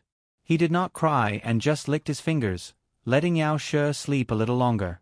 Last night, when the firecrackers were burning and crackling, he had been obedient. Later, when he fell asleep and was woken up by the firecrackers, he did not make a fuss. He ate his fingers and coaxed himself to sleep. When Yao Shi woke up, Gu Xiaobao was still licking his fingers. Such an obedient child really melted Yao Shi's heart. Madame Yao dressed herself neatly and went to the central room. Yu Ye and senior servant Fong also got up. Soon, little Jing Kong and Gu Xiaoshun also got up. The two of them sat in the central room in a daze. They did not know what Gu Xiaoshun and little Jing Kong were talking about. Both of them looked at the door of the west room. After a while, Xiao Hang came out of the west room. The two of them stared at his right foot. Gu Xiaoshun used his elbow to nudge little Jing Kong's arm and said in a low voice, "I didn't lie to you, right? Look, it's healed." He had discovered it yesterday, but he forgot about it because of Gu Yan's interruption. This morning, he pulled little Jing Kong along to verify it. Little Jing Kong stared at his bad brother-in-law's right foot and carefully observed it for a while. He nodded and confirmed seriously, "Yes, it's really healed. See, brother-in-law is healed." As soon as Jiao Jiao came back, Gu Xiaoshun and Gu Jiao would call each other elder sister when they were together, but with little Jing Kong, they would call each other Jiao Jiao. Little Jing Kong's address was never affected by Gu Yan and Gu Xiaoshun. It could be said that he was strong alone. "Brother-in-law," little Jing Kong called out to Xiao Heng. He walked over and raised his hand to touch Xiao Heng's body. When he realized that he could not reach it, he moved a chair and climbed up. He stood on the chair, but he still could not reach it. You come down a little," he said. "What?" Xiao Heng asked. "Come down a little, I have something to tell you," little Jing Kong said. Xiao Heng decided to give the little monk some face. He bent down slightly and looked at the little monk at the same level. "What's wrong?" Little Jing Kong reached out his small hand and patted his shoulder solemnly. "Brother-in-law, you finally overcome the obstacle and become a normal person. I'm really happy for you." One who was unaccountably solicitous was hiding evil intentions. Xiao Heng squinted at the little guy and asked, "What exactly do you want to say?" Little Jing Kong thought for a while and said honestly, "I want to increase the rent." Xiao Heng was speechless. When Gu Jiao woke up, the whole family knew that Xiao Heng's legs had returned to normal. They all thought that Xiao Heng only recovered this morning. Madame Yao and Yu Ye did not say anything. After all, it was a happy occasion. Madame Yao also calmed down after thinking for a whole night. When she first learned that her daughter had married a crippled scholar from the countryside, her heart was filled with pain. Her daughter was the daughter of the Marquis. If she had raised her daughter since she was a child, she would not have married a crippled and poor boy. She had once had such thoughts as well. The reason why she accepted it was because she had never raised her daughter, so she had no right to criticize her daughter's choice. Secondly, she liked Xiao Heng's character. She comforted herself that her daughter might not have a better life after marrying a better man. As long as her daughter was happy, she had no regrets. However, this son-in-law of hers gave her a big surprise. Not only did he become the top scorer in Yuzhou and enter the Imperial College, but he also came out on top in the Imperial examinations and became the youngest top scorer in Zhao country. His only regret was his legs, but now, even this regret had disappeared. How could Madame Yao be ruthless enough to find Xiao Heng to settle accounts? As for her daughter hiding the fact that she had escaped death several times at the frontier fortress, she was more distressed than harshly scolding her. The young couple did not know that their crisis had quietly passed. Gu Jiao came out of the east room and found little Jing Kong sitting alone on the threshold of the front yard. He was small and his mushroom hair was neat and tidy. At first glance, he looked like a lonely mushroom growing in the snow. Gu Jiao walked over and bent down to look at him. "Jing Kong, what are you doing here?" Little Jing Kong turned around and looked at Gu Jiao. I'm waiting for Shifu. When he said this, Gu Jiao remembered that little Jing Kong's Shifu would celebrate his birthday with him every year. He also came last year, but he did not meet with the others. He left little Jing Kong's birthday gift, a deed to a house in Liang country, and then left. Gu Jiao sat down next to little Jing Kong and asked, Your Shifu didn't come last night? Yes. Little Jing Kong nodded, but he was a little depressed. Gu Jiao rubbed his little head and said, It snowed heavily in Zhao country this year. Your Shifu is old, so it might not be convenient for him to go out, or he might have been delayed on the road. Because little Jing Kong always called his Shifu, Gu Jiao's impression of him was that he was a little old man with a white beard and a hunchback. In this kind of weather, even a strong man would have a hard time traveling, let alone an old man. Little Jing Kong thought about it seriously and felt that it was not impossible. Compared to him, his Shifu was indeed quite old. So his Shifu might really have been delayed by the heavy snow. Do you miss your Shifu a lot? Gu Jiao asked. Yes. A little. Little Jing Kong was an honest child. Gu Jiao paused and asked, Why don't you write another letter to your Shifu? Little Jing Kong curled his lips in disdain. No, he didn't reply to the letter I wrote to him last time. The more he talked, the more it showed that he cared about his Shifu. He was a very affectionate child. His Shifu picked him up and raised him until he was 3 years old. In his heart, his Shifu was like a father, right? Gu Jiao said to little Jing Kong, How about this, when I reply to Ningxiang's letter, I'll ask her to go to the temple and ask if your Shifu is well and if he went out. Okay. Little Jing Kong did not refuse. Gu Jiao curved her lips. What's your Shifu's name? Little Jing Kong said, Liaochen. Gu Jiao nodded thoughtfully. Judging from his Dharma name, he must be an enlightened monk. Little Jing Kong thought for a while and spread his hands. I don't know if he's enlightened or not, but my Shifu is indeed very tall. Gu Jiao adjusted his image in her mind, from a little old man with a white beard to a big old man with a white beard. Gu Jiao finished writing the letter in the afternoon. The courier station in Zhao country was open all year round, but the letter was sent slowly during the Lunar New Year. Gu Jiao could send it to the courier station every few days. On the 7th day of the Lunar New Year, the long-awaited news of the Gu army's return to the capital finally came. The weather was beautiful. It snowed heavily for 3 days, but it cleared up on the 7th day of the Lunar New Year. The golden light shone on the earth, and the imperial city was an auspicious sign. When the people heard about the return of the army, they waited on the streets and at the city gate. For a moment, the crowd was surging and the crowd was boiling. The imperial guards had to use their bodies to block the excited people. The people could not rush out, so they could only stretch their necks. The uniform sound of horse hooves and armor came from afar. Under the bright sky, it was deafening, as if they could see the golden spears and armored horses on the battlefield. It's the Gu army! The Gu army is back! A tall and strong man shouted loudly. The crowd became restless. The people who were not satisfied with being stopped by the roadside pushed each other forward. The imperial guards used a lot of strength and gritted their teeth to prevent the people from rushing out. Although the war did not spread to the capital, the people still got a lot of news from the frontier fortress through the official reports of the imperial court.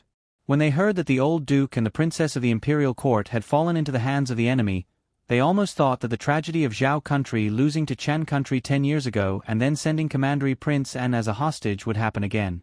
But the Gu army won. Not only did they win against the remnants of the previous dynasty and the army of Chen country, but they also protected the princess of Zhao country. They took back the lost cities as quickly as possible and annihilated the invading enemy forces at the smallest cost. They were the soldiers of Zhao country, the heroes of Zhao country. Tang Yueshan's leg injury had basically recovered. He took the lead and walked in the front. Before leaving the capital, he still had some fat on his belly, but after the war, it was gone. He lost a lot of weight, but he was very energetic. He wore dark armor.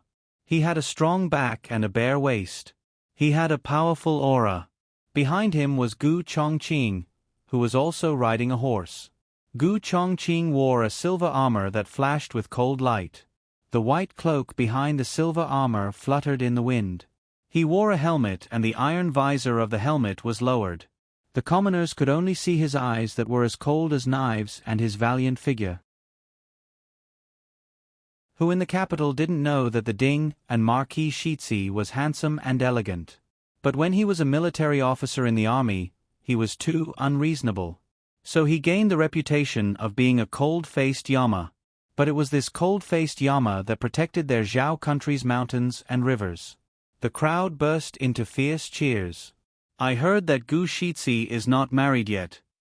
What, you want to marry your daughter over? It's not impossible. Your daughter is only 3 years old. Who is that person?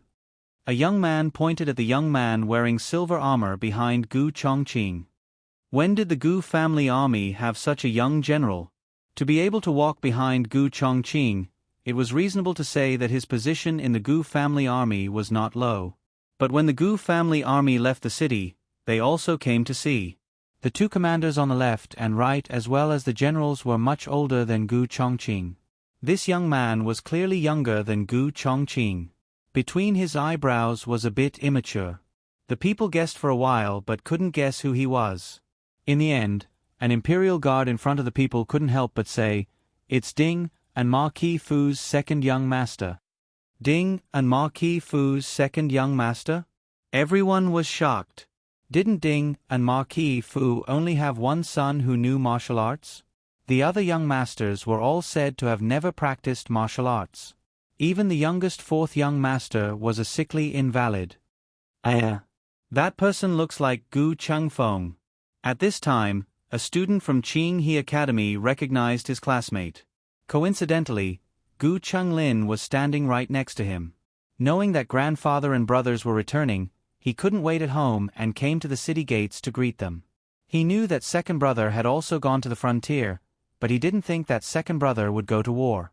He thought that second brother was worried about grandfather and ran over. He wouldn't be able to help at all. Heavens! Chenglin, that person, it can't really be your second brother, right? That student from Qing He Academy pulled on Gu Chenglin's sleeve. He didn't dare believe his eyes. The other person's killing intent and heroic spirit was too shocking. It was completely different from his impression of Gu Chengfeng. No, it can't be Gu Chengfeng. It must be his eyes that were playing tricks on him. Gu Chengfeng wasn't that powerful. His classmate couldn't recognize him, but Gu Chenglin wouldn't make a mistake. That young soldier who had the qualifications to walk with his eldest brother and receive the praises of the people was clearly his second brother. Gu Chenglin's heart received 10,000 blows. So his eldest brother and second brother were this powerful. Only he was a good-for-nothing. Digression, Gu Chenglin, that's not right. There's also Gu Yen. Gu Yen world-weary face. Don't cue your grandpa Yen. This book's newest chapter isn't finished yet. For more exciting content, please scan the QR code below to download the app. Novels are updated even faster. Millions of novels are free to read. Novels that can't be found online are all available here. https://www.zhbqg.com/89642_826/1090790606. HTML Genius memorized this website's address in 1 second. www.zhbqg.com Biku Gur mobile reading website. zhbqg.com.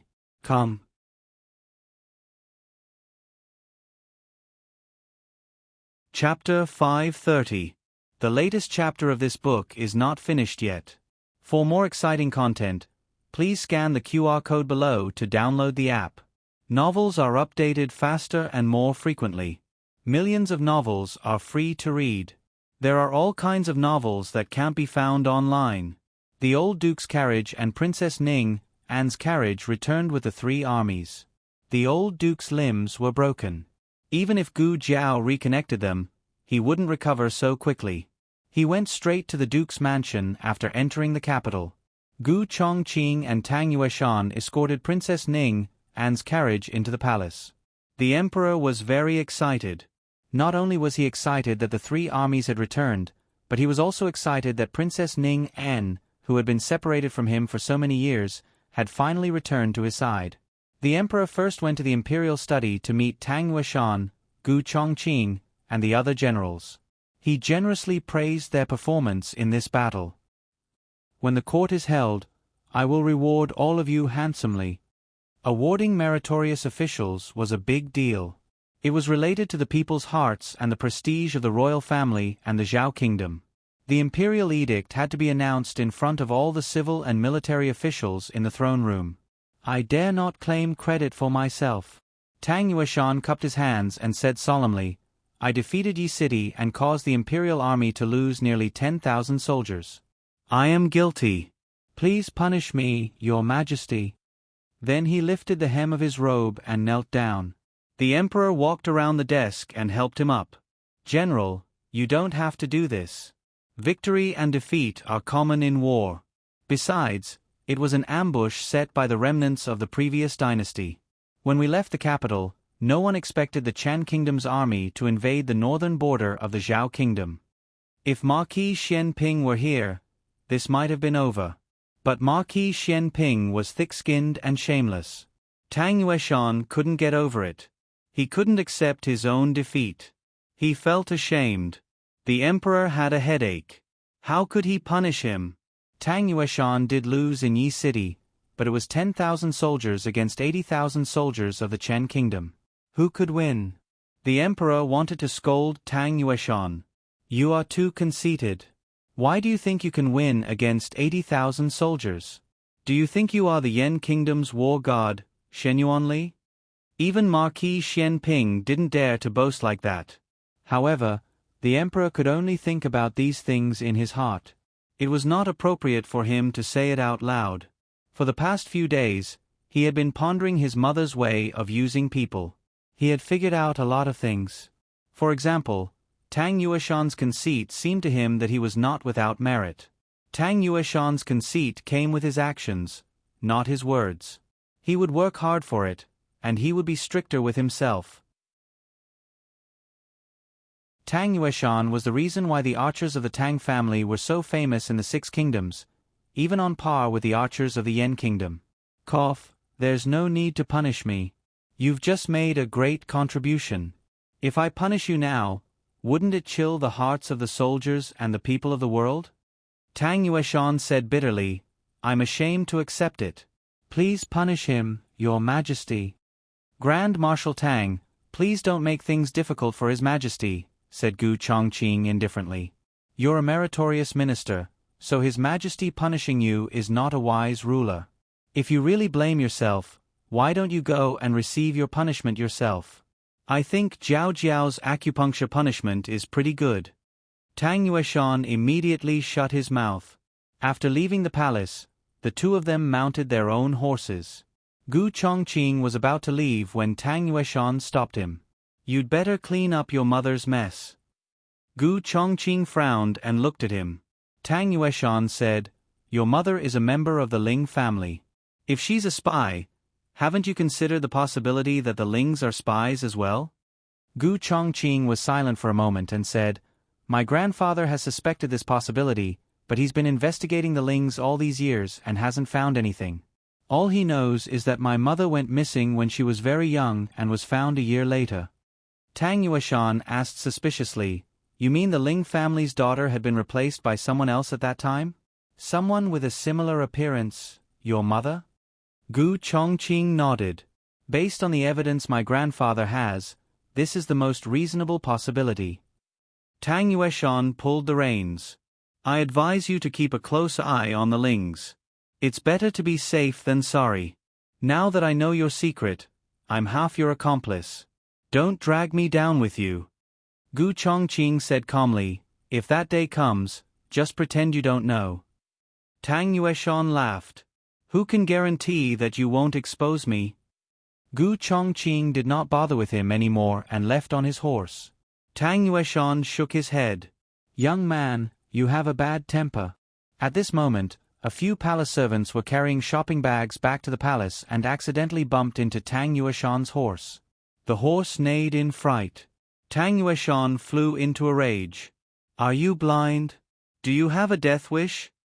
The palace servants were speechless. On the way back, Gu Chongqing was seriously considering the situation Tang Yueshan mentioned. He ignored Tang Yueshan because he and Gu Changfeng would never expose Tang Yueshan unless Tang Yueshan betrayed them first. During this period of time at the frontier fortress, his grandfather had told him a lot about his mother. His grandfather had been worried that there might be other spies in the Ling clan, so he had been investigating the Ling clan in secret. However, he hadn't found anything. There were a few servants and maids in the residence who had been found out by his grandfather after old concubine Jing's affair was exposed, and they were dealt with one by one. In his opinion, the possibility of the Ling clan being suspicious was slim. However, it was better to be safe than sorry. Tang Yueshan was right. It was never a bad thing to be cautious. After returning home, Gu Chongqing ordered a few secret guards to keep an eye on the Ling clan. Then, he went to pay his respects to old Madame Gu and Marquis Gu. On the other hand, the emperor went to Ranshou Palace immediately after meeting Tang Yueshan and Gu Chongqing. He saw Princess Ning An, whom he hadn't seen for many years, in the warm room of Ranshou Palace. Princess Ning An was still wearing the clothes of the frontier fortress. She had just met Empress Dowager Zhuang, and her eyes were red with tears. It had been 20 years. She was no longer that charming girl. She was now a married woman. Time and the sandstorms of the frontier fortress had left traces on her face. Her face was haggard and her figure was thin. The emperor almost didn't dare to recognize her. Where was Ning En, who was as beautiful as a peach? Where was his innocent and carefree sister? Where was the little girl who held his arm and always complained that he didn't have time to accompany her? She was gone. Gone. The hardships she had suffered in the frontier fortress were all written on her face. Not to mention that she was a princess of the royal family, people would think that she was a woman of the common people. The emperor's heart ached as if it was pricked by a needle. Empress Dowager Zhuang, who was always calm, couldn't help but tear up. Your Majesty! Princess Ning An sobbed and knelt down to salute the emperor. The emperor held her and didn't let her kneel. Get up! Princess Ning An shook her head with tears in her eyes and insisted on kneeling down. I should kneel. Ning An is guilty. Ning An was blind. I married the wrong person. I led the wolf into the house. I brought war and disaster to the people of the Zhao Kingdom and the frontier fortress. It's all Ning An's fault. Ning An deserves to die. Big drops of tears fell from her eyes, splashing on her wrinkled dress, and splashing on the polished floor. The emperor held her shoulders tightly, his throat swollen and painful. Don't say it. Don't say it. Princess Ning An couldn't hide her self-blame. Ning An has to say it. Mother and your Majesty tried to stop Ning An again and again. Ning An was stubborn. Ning An didn't listen to Mother and your Majesty. Ning An deserved death. The emperor looked at Ning An's tears and felt like a knife was being twisted in his heart. You are my sister. I won't allow you to say such things. What happened back then is already in the past. You were also used by others. It wasn't your fault. You mustn't blame yourself. Imperial Mother and I have never vented our anger on you. Don't belittle yourself. Quickly get up. The emperor pulled Princess Ning An up by force. Princess Ning An was sobbing. The emperor looked at the 12 or 13-year-old boy sitting in the wheelchair. His eyes moved slightly and he asked, This is... Princess Ning An turned her head and said to the boy, Xian, quickly greet your uncle. Compared to Princess Ning An's breakdown, Huang Fu Xian was much calmer. He didn't shed a single tear, nor was there a trace of sadness or excitement at the reunion. He just stared straight at the emperor, as if he didn't know that such a direct gaze was very rude. Uncle, he called coldly. This greeting was neither warm nor respectful. Whether it was as an uncle or as the ruler of a country, the emperor couldn't possibly be satisfied with this greeting. However, the emperor had always been endlessly tolerant of Princess Ning An, so he didn't care about Huang Fu Xian's rudeness. The emperor's gaze fell on Huang Fu Xian's wheelchair and he asked, "What's wrong with Xian Er's leg? Are you injured? Have you called for the imperial physician?" Pfft. Huang Fu Xian laughed coldly. "Xian Er." Princess Ning An's expression became serious. "Don't be rude to His Majesty. The latest chapter of this book is not finished yet. For more exciting content, please scan the QR code below to download the app. Novels are updated faster and more complete. Millions of novels are free to read. Novels with a deeper meaning that can't be found online are all available here. https://www.zhbqg.com/89642/826/1090782551. HTML Genius memorized this website's address in 1 second. www.zhbqg.com Biku Gu mobile reading website, m. zhbqg.com.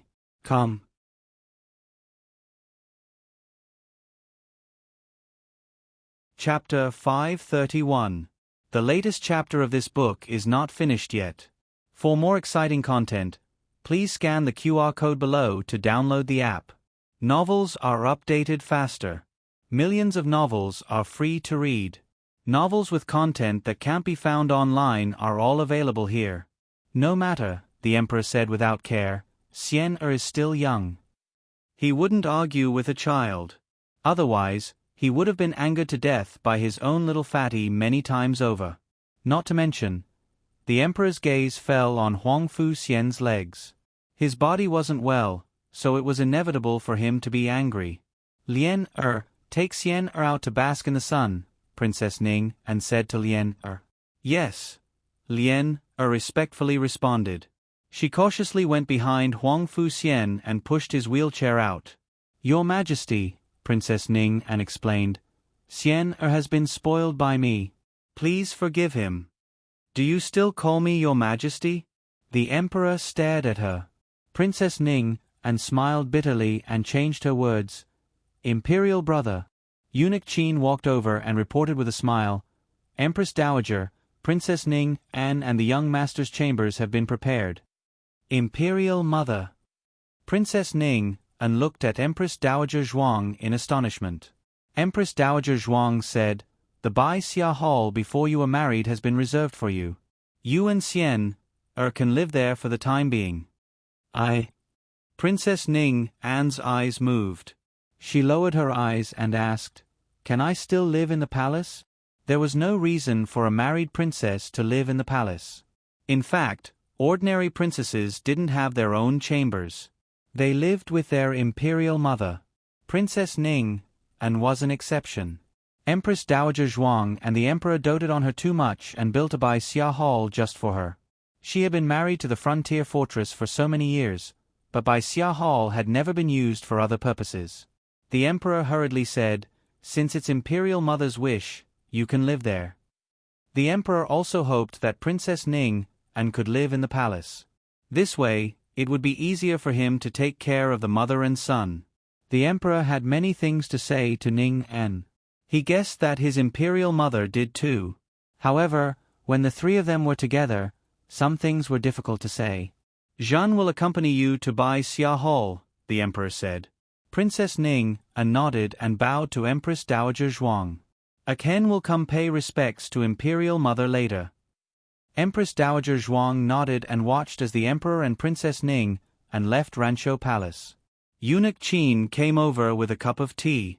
Seeing Empress Dowager Zhuang's sad face, he couldn't help but sigh and persuade, "The princess has a hard life. If she had listened to your words, how could it be like this?" But fortunately, she came back safe and sound.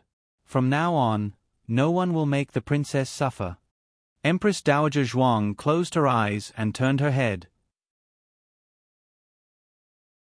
A tear slid down her cheek.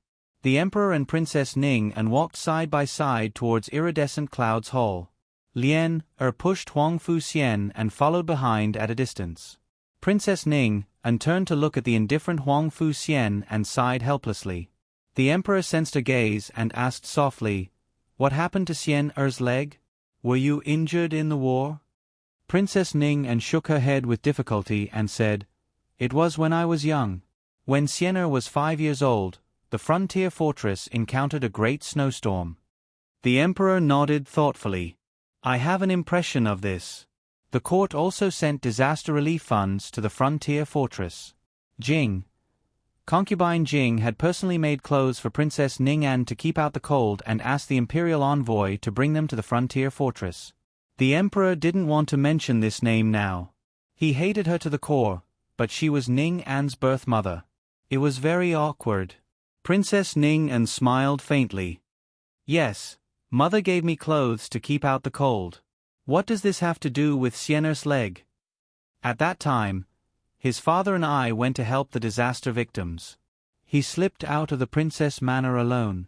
The child was naughty and couldn't stop for a moment. The guards couldn't keep an eye on him and successfully lost him. We found him after a day and a night. He fell down from the mountain and lay in the cold snow. His legs were frozen to death. To save his life, the doctor had to amputate his legs. Princess Ning tried to appear calm as she said this, but her breathing and clenched fingers still revealed her emotions. The Emperor's heart clenched. He couldn't say whether he cared more about Huang Fu Xian or Princess Ning, whose son had suffered such a fate. He took Princess Ning-An's hand like he did when he was young. "I didn't know something like this happened to you and Xian Er.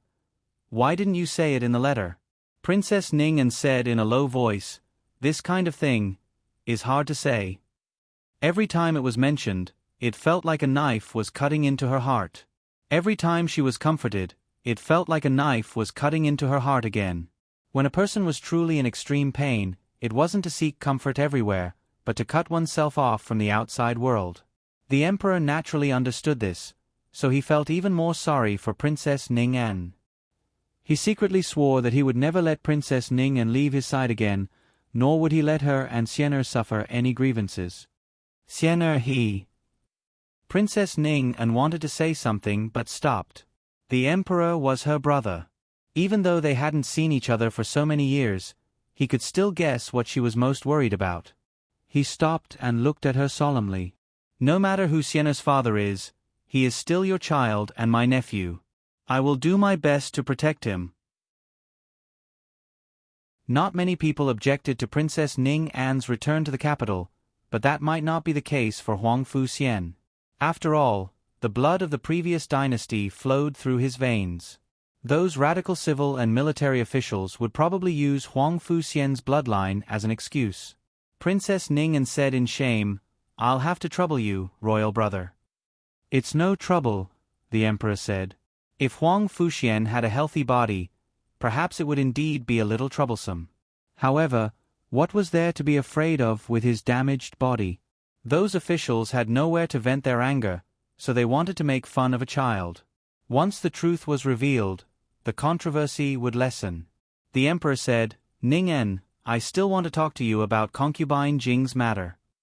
Princess Ning smiled faintly. "Royal brother, there's no need to say more. Ning understands. Mother, she is a spy from the previous dynasty.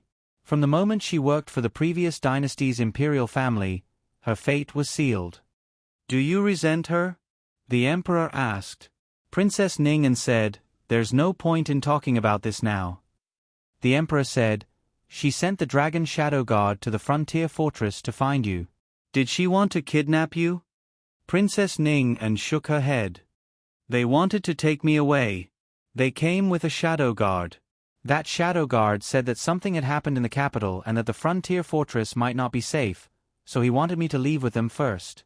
But they couldn't beat Huang Fu Zheng's men of sacrifice and were all injured in the end. That shadow guard even died." The Emperor hadn't expected Du Zheng. No, Du was a fake surname. His real name was Huang Fu Zheng. He hadn't expected him to have such a powerful fighter. Fortunately, Princess Ning was fine. Otherwise, the emperor would be filled with regret. Princess Ning and had lost count of how many times she had expressed her guilt today. I'm sorry. I caused the Dragon Shadow Guard to be injured. They will recover, the emperor said. The Dragon Shadow Guard had followed the army back to the capital and was recuperating in a special place. It would be a lie to say that he didn't feel pained, but this had nothing to do with Ning En. It was all concubine Jing's idea. Princess Ning En continued forward. I think mother must have guessed that she couldn't hide it for much longer. Prince Yi and Huang Fu Zheng's methods were outrageous. She was worried that I would be in danger if the matter was exposed, so she sent someone to save me. She used me my whole life and only realized that she wanted to do something for me now. At this point, Princess Ning En laughed self-deprecatingly. Why? The emperor's expression was complicated, but he didn't say anything. The group soon arrived at Iridescent Cloud's Hall. The people of the Imperial Household Department were used to bowing to the powerful and trampling on the weak. Princess Ning En might be a widow, but she was doted on by the Emperor and Empress Dowager Zhuang. Everything they bought for her was the most luxurious, exquisite, and priceless. To say nothing of other things, even the bed curtains were made of shark silk. Even Empress Xiao and Princess Xinyang didn't receive such treatment. The servants serving her were also carefully selected by the Imperial Household Department. There was a manager eunuch, a manager nanny, for senior court ladies, 10 junior court ladies, and 10 junior court eunuchs. This was no longer a standard that a princess could enjoy. Imperial brother. A complicated look flashed through Princess Ning An's eyes. She sighed. I don't need such expensive things, and I don't need so many people. The emperor's face darkened. You are my most beloved sister. If I say you need it, then you need it. Princess Ning An wanted to say something, but stopped. The emperor held her shoulder and stared fixedly at her weather-beaten face. He said with heartache and self-blame, I didn't protect you well back then and caused you to suffer for so many years. I will make it up to you in the future. You don't have to worry about anything. Just leave everything to me. No one will dare to criticize you. If there is, I will cut off their heads. Princess Ning An wanted to say something, but before she could refuse, a child's chattering came from outside Iridescent Cloud's hall. A trace of confusion appeared on Princess Ning An's face. The emperor smiled and said, It's little Qi and his little classmate. Little Jing Kong had just entered the palace. He was a child, so he didn't know who had come to the palace. He had come purely for the rent increase. That day, he had asked his brother-in-law for a rent increase, but his brother-in-law had said that his request was unreasonable. So he wanted to ask his great-aunt how to reasonably increase the rent. Unfortunately, his great-aunt's mood seemed to be a little down. He was an understanding child, so he decided to temporarily put aside the matter of the rent increase. He tried his best to act cute for a long time, but in the end, he was thrown out by his great-aunt with an expressionless face. It was too noisy. Then he went to find Qin Chuyu. Qin Chuyu had recently raised a puppy. The two chased the puppy everywhere. The puppy probably smelled the emperor's scent and ran to Iridescent Cloud's hall.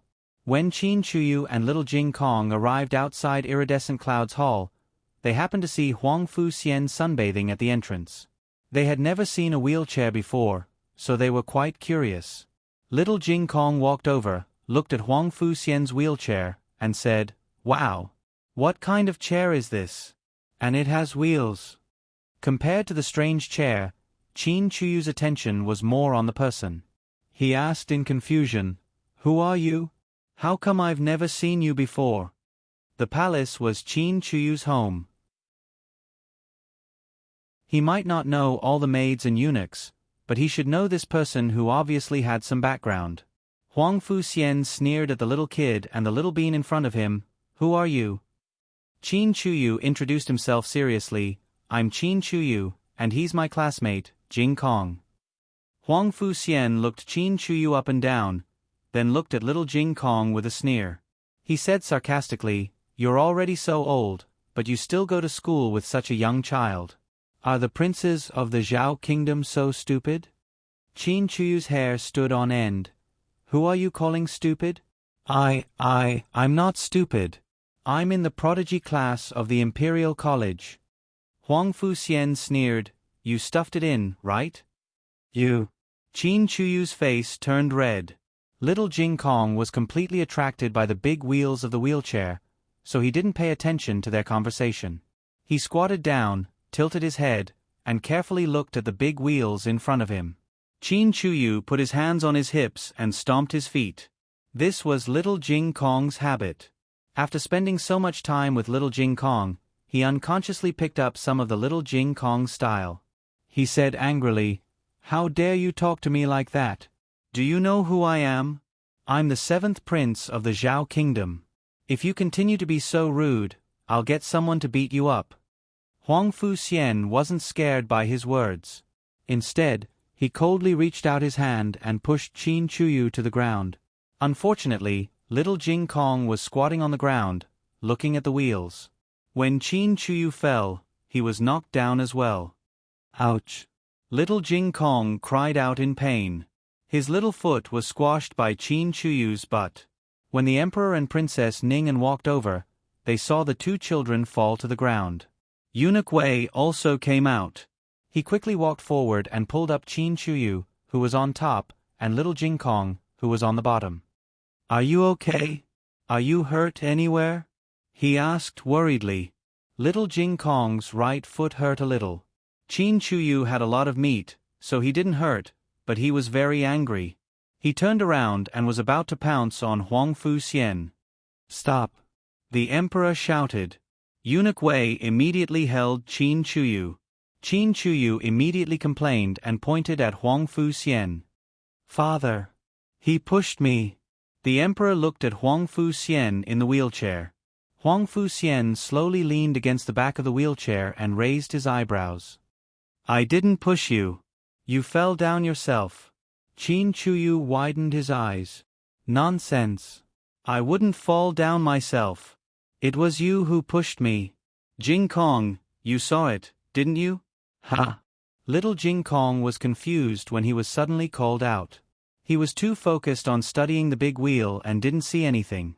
At this moment, Lien came back with a bouquet of flowers. She didn't know what happened and handed the peony flowers to him. "Young master, here are the flowers you wanted. These flowers were planted by Princess Xinyang in the Imperial Garden, and each flower was worth 100 gold coins." Lien casually plucked out 5 flowers. Huang Fuxian took them and said in disdain, "There are so few of them. Didn't I tell you to pick all of them?" Lien wiped the sweat from her forehead and said, "The others haven't grown yet. Only these 5 flowers look the best. I don't like them." After saying this, Huang Fuxian threw away the 5 peonies that Princess Xinyang had painstakingly cultivated without a second thought. The Emperor could already imagine Princess Xinyang's expression when she found out that her flowers were gone. "Xian, Princess Ning An's face darkened. The Emperor's throat was dry. He weakly took in a cold breath, coughed, and said calmly, "It's okay. It's just a few flowers. Xian likes peonies. I'll ask the greenhouse to send a few more to Iridescent Cloud's Hall."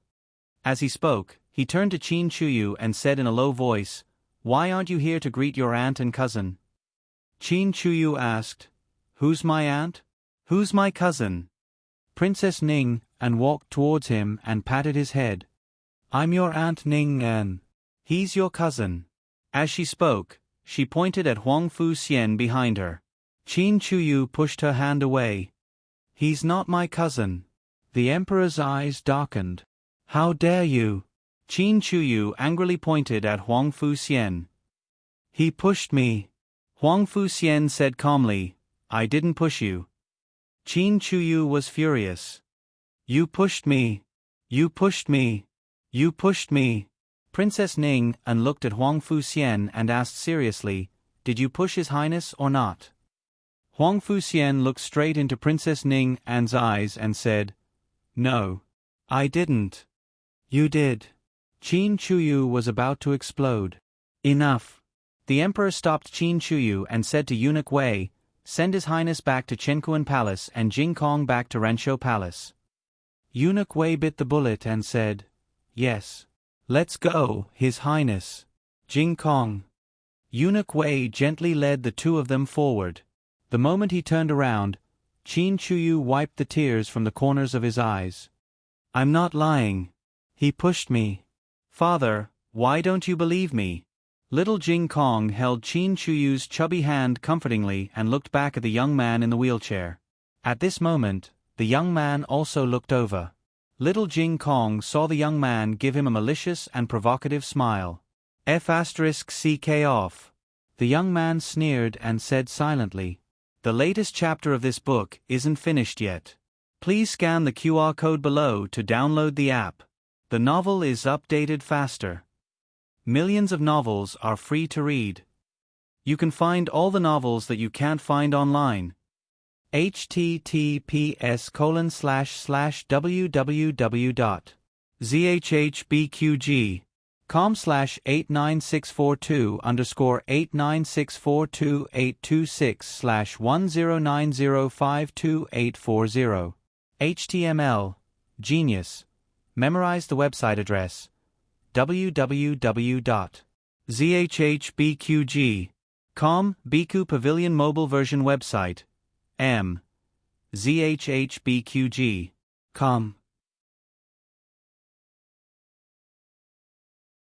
Chapter 532. The latest chapter of this book is not finished yet. For more interesting content, please scan the QR code below to download the app. Novels are updated faster. Millions of novels are free to read. Novels with content that can't be found on the internet are all available here. Iridescent Cloud's palace was closer to Ranshou Palace, so Eunuch Wei sent little Jing Kong back to Ranshou Palace first before taking the aggrieved Qin Chuyu to Cunning Palace. As soon as Qin Chuyu saw Empress Xiao, he couldn't help but cry as a little man. Seeing his tears fall down, Empress Xiao didn't understand. She hugged her son and wiped his tears with a handkerchief while asking, What's wrong? Qin Chuyu cried until he was out of breath. Empress Xiao looked at Eunuch Wei. Eunuch Wei had no choice but to tell the whole story. The seventh prince said that young Master Xian pushed him, but young Master Xian said that he didn't push him. That child had just lost his father and was disabled. He even lost both his legs. His Majesty couldn't bear to scold him, so he let this servant bring the seventh prince back. Eunuch Wei said this skillfully, making people feel that it wasn't that His Majesty didn't believe Qin Chuyu, but that the child was too pitiful and was a guest, so His Majesty didn't hold him responsible. Empress Xiao sighed. Okay, stop crying. He pushed me. I didn't lie. Qin Chuyu cried miserably. Okay. He pushed you. Mother believes you. Empress Xiao comforted her son. After Eunuch Wei left, Qin Chuyu cried for a while and fell asleep. Empress Xiao asked Eunuch Su to go to Iridescent Cloud's palace to give some gifts to Princess Ning An and check on the child. The bottom part of his trousers is empty, Eunuch Su reported. Empress Xiao looked at her son who was sleeping soundly, touched his forehead, and slowly sighed, I know, you may withdraw. Empress Xiao had a good relationship with Princess Ning An in the early years, even better than with Princess Xinyang. Princess Ning An was innocent and lively. She was a girl whose smile warmed people's hearts. However, after not seeing each other for so many years, they had grown distant. Empress Xiao might still be Empress Xiao, but Princess Ning An was no longer the naive and childish princess. Now Ning An was just a poor woman who was betrayed by her husband, and her only son was a cripple. If Empress Xiao argued with them, it would be beneath her dignity, not to mention that it would make His Majesty and Empress Dowager unhappy. Empress Xiao frowned and said, Keep a close eye on the seventh prince in the future. Don't go to the Iridescent Clouds Hall anymore. Take the dog with you and don't let the seventh prince see it again. Eunuch Su replied, Yes. After little Jing Kong returned to Ranshou Palace, he said goodbye to his grand aunt and planned to go back. Because he was a year older, he firmly believed that he could come and go as freely as his bad brother-in-law, so he came here in Lu Quan's carriage. On the way back, he rode in Lu Quan's carriage. He was an independent little man now. Great aunt, goodbye. He waved his little hand. Hold on. Empress Dowager Zhuang grabbed the little fellow and placed him on a chair beside her. She asked, "What happened to your foot?" Little Jing Kong, "Even this has been discovered? I clearly walked very well. It's nothing. It just hurts a little." Little Jing Kong waved his little hand and said. Empress Dowager Zhuang took off his shoes, revealing a swollen little instep. Empress Dowager Zhuang frowned and said, "What happened?" "It's all swollen." Little Jing Kong was naughty. It was common for him to bump and bruise his body, but it was rare for him to get swollen. Little Jing Kong seriously and honestly told her what happened just now. In the end, he added his own opinion. That little brother doesn't seem to like to play with others. Eunuch Qin looked at Empress Dowager Zhuang worriedly. Empress Dowager Zhuang put down little Jing Kong's trousers and put on his shoes for him. She said, "It's okay if you don't like it. You can play by yourself in the future." "But why does his chair have wheels?" Little Jing Kong was still thinking about the big wheels. Empress Dowager Zhuang felt sad when she mentioned these things. Eunuch Qin hurriedly said, "Jing Kong, I'll take you to sit on the swing outside." Okay. Little Jing Kong jumped on the ground and hopped away with one foot. A few clever maids stayed in the yard to play with him. Eunuch Qin came back and looked at Empress Dowager Zhuang, who seemed to have aged a few years overnight. He comforted her with heartache. "Empress Dowager, don't take it to heart. That child's body is like this. It's inevitable that he has a strange temperament. Plus, he just lost his father. It's inevitable that he'll be emotional. Besides, with his broken body, he'll feel sad when he sees a normal man." Eunuch Qin could empathize with Empress Dowager Zhuang on this point. He was a eunuch, and his body was crippled. At this age, he had naturally thought through what he should have thought through and accepted what he should have accepted. However, in his early years, when he saw normal men, he would feel jealous, hateful, unwilling, and inferior. Huang Fuxian was the same. They both knew whether Qin Chuyu was lying or not. Empress Dowager Zhuang closed her eyes and said, "I'm tired. Remember to ask someone to send Jing Kong back." "Yes." Eunuch Qin agreed. Blue Cloud's Hall. The emperor returned to Pure Flower's palace first. Princess Ning, An, and Huang Fuxian sat in the spacious bedchamber. Princess Ning, An had dismissed all the palace servants, leaving only Lien at her side. Huang Fuxian sat in his wheelchair and absent-mindedly played with a fresh flower in a vase. Princess Ning, An sat down across from him and stared at him. "Xian, why did you do this?" "I like it." Huang Fuxian looked at the flower in his hand. Lien looked at her princess in fear. Princess Ning, An took a deep breath and suppressed her anger. She said seriously, "Huang Fuxian, this isn't the border fortress. This is the imperial palace. Even the smallest thing can make you lose your head." Huang Fuxian pinched a petal. "Oh, is that so? Who dares to go past His Majesty and the Empress Dowager to chop off my head?" Princess Ning, An stared at him for a long time. "Huang Fuxian, no one owes you anything. His Majesty and the Empress Dowager won't always favor you. It's best if you put away your bad temper. Don't be ungrateful for your good fortune." Huang Fuxian looked at Princess Ning, An mockingly.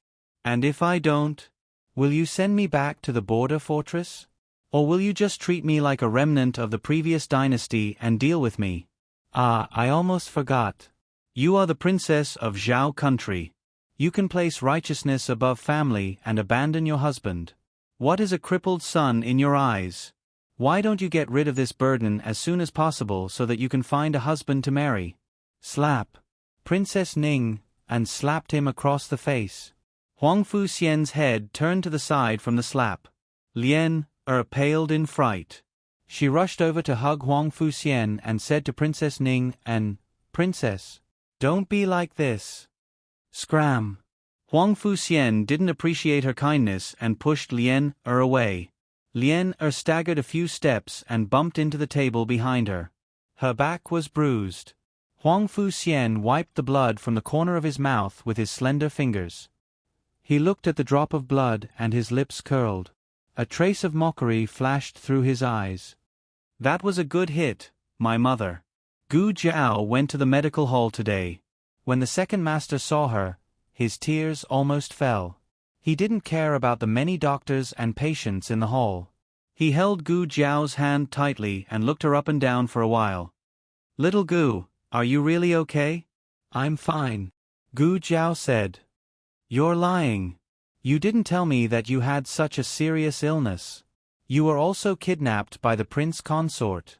The people from the medical hall also went to the border fortress, so they could bring back some news about Gu Jiao. For example, after Gu Jiao came back from Lingguan City, she isolated herself for 7 days. Dr. Song knew that she had contracted an epidemic. Dr. Song would not hide it from the second master. But Dr. Song didn't know that she was kidnapped by the prince consort. She didn't say anything. Gu Chongqing also didn't say anything.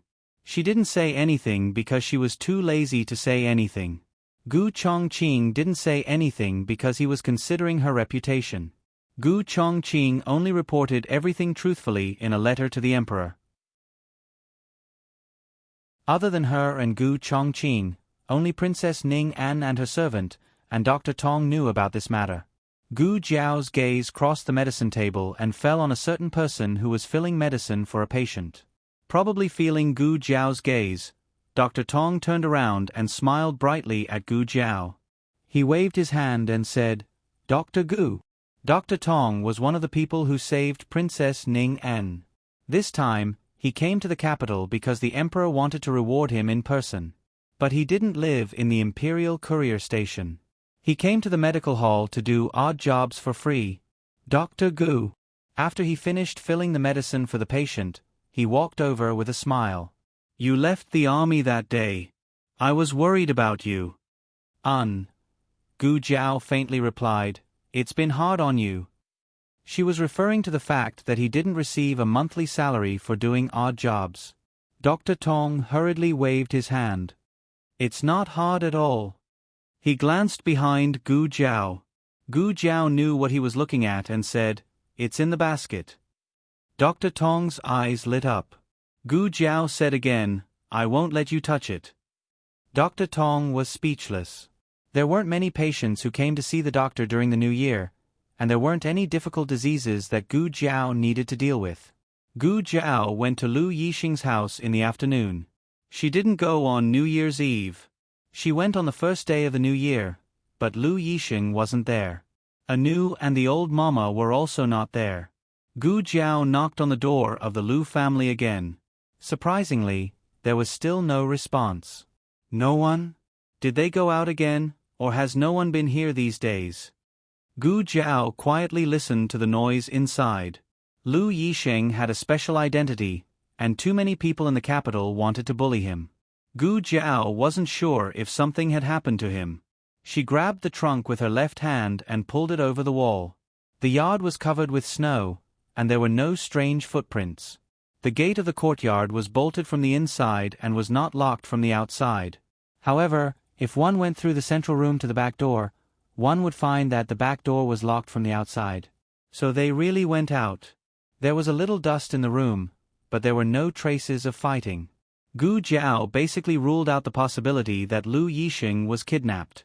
Gu Jiao thought for a while, took out a small notebook and left a note for him, asking him to find her in the clinic when he came back. She had something for him. After Gu Jiao left Lu Yixing's house, she went to the Qinghuan chess club. She wasn't going to play chess, but wanted to see the old beggar nearby. She left in a hurry and didn't say goodbye to the old beggar. She didn't know how he was doing recently. She looked around the street where the old beggar used to be, but didn't meet the old beggar. Suddenly, a scholar came out from the Qinghuan chess club across the street. She stopped him and said, Brother, have you seen the old beggar playing chess across the street? Gu Jiao was used to dressing as a man in the frontier fortress, so she also dressed as a man today. After being with Gu Changfeng for 3 months, she had learned some skills in falsetto. It wasn't very pleasant to hear, but her juvenile voice could still fool the layman. The scholar was quite knowledgeable and wasn't scared by the young man's face. He said kindly, "Oh, you mean that person? He left." Left? Gu Jiao was slightly stunned. "Yes, I haven't seen him for more than 2 months. If he didn't leave, what did he mean?" "Ah, it's also possible." The scholar covered his mouth. He probably realized that he shouldn't say anything inauspicious during the new year, so he skipped the last few words and said directly, "He's old, and it's snowing so heavily in the capital this year. You know." "Yes." Gu Jiao understood. The weather was cold and the ground was frozen. An old beggar who had no one to rely on might freeze to death on a cold night on the street. This was the scholar's guess. It wasn't Gu Jiao's guess.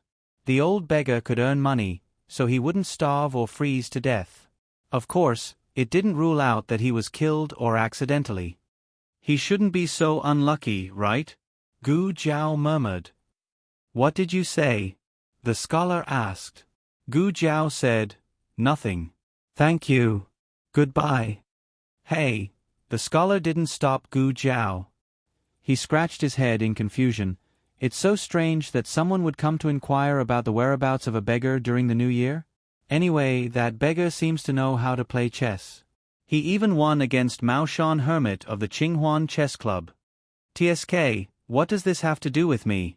The scholar shook his head, wrapped his cotton-padded jacket tightly, and walked through the snow-covered street.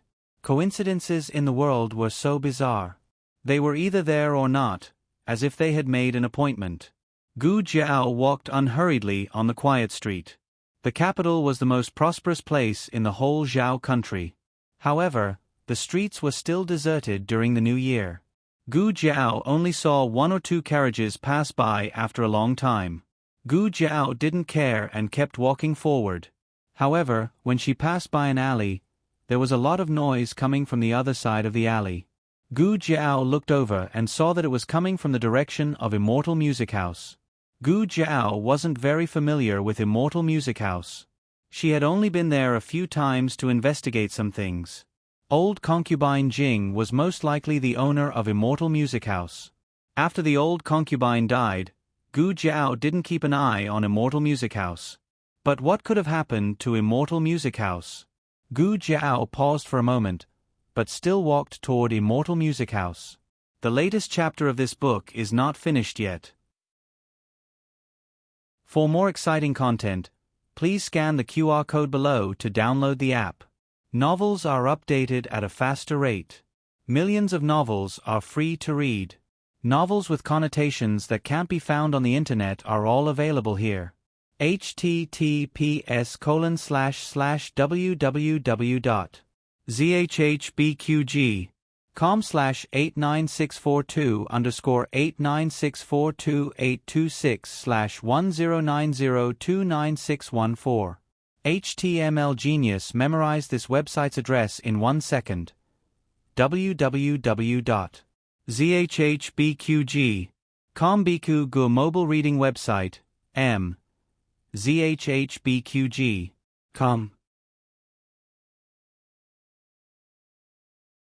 Chapter 533. The latest chapter of this book is not finished yet. For more exciting content, please scan the QR code below to download the app. Novels are updated even faster. Millions of novels are free to read. Novels that can't be found online are all available here. The outside of Immortal Music House was crowded with onlookers. To be able to attract so many people during the new year, it could be seen that something big had happened inside. Nearby, there were several carriages from the government. Looking at the insignia, there were some from the capital governor and some from the Ministry of Justice. To be able to alarm the 2 big government offices, Gu Jiao's evaluation of this matter was 1 level higher. "Hey! This old man, what happened to the Immortal Music residents?" A young man who came to join in the fun around the same time as Gu Jiao politely asked the middle-aged man beside him. The middle-aged man stretched his neck to look inside Immortal Music House. Seeing nothing, he sighed disappointedly and turned to the young man. "I heard that someone died." "Die? Someone died?" The young man was shocked. During the new year, this word was too unlucky. The young man took a long time to utter a complete sentence. Who died? The young man asked. After saying the first time, the second time didn't seem so difficult. Gu Jiao originally didn't pay much attention to their conversation until she heard the middle-aged man say, Immortal Music House's top courtesan. If she remembered correctly, Immortal Music House's top courtesan seemed to be Mo Chenxue. Gu Jiao and Mo Chenxue had only met a few times. The first time, Mo Chenxue told her where the emperor's assassin was.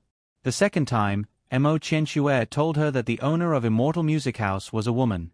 After that, when she went to Immortal Music House, she was told that Mo Chenxue had been ordered to leave. After that, she was no longer in the capital.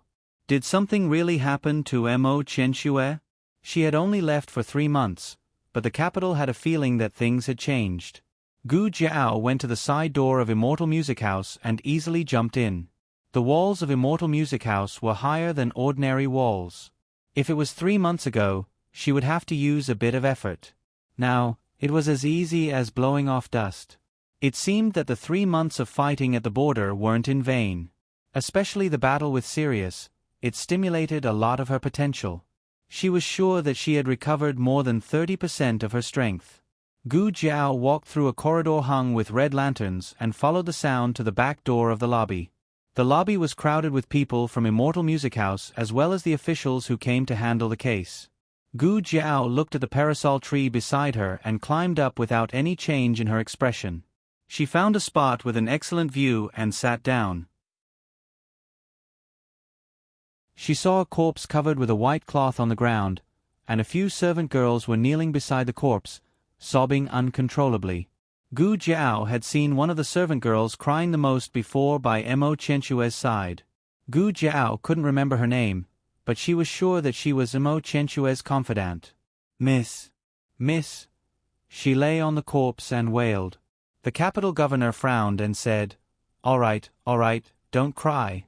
Hurry up and cooperate with us to investigate the case and find the murderer of your young miss as soon as possible so that your young miss can rest in peace in the underworld.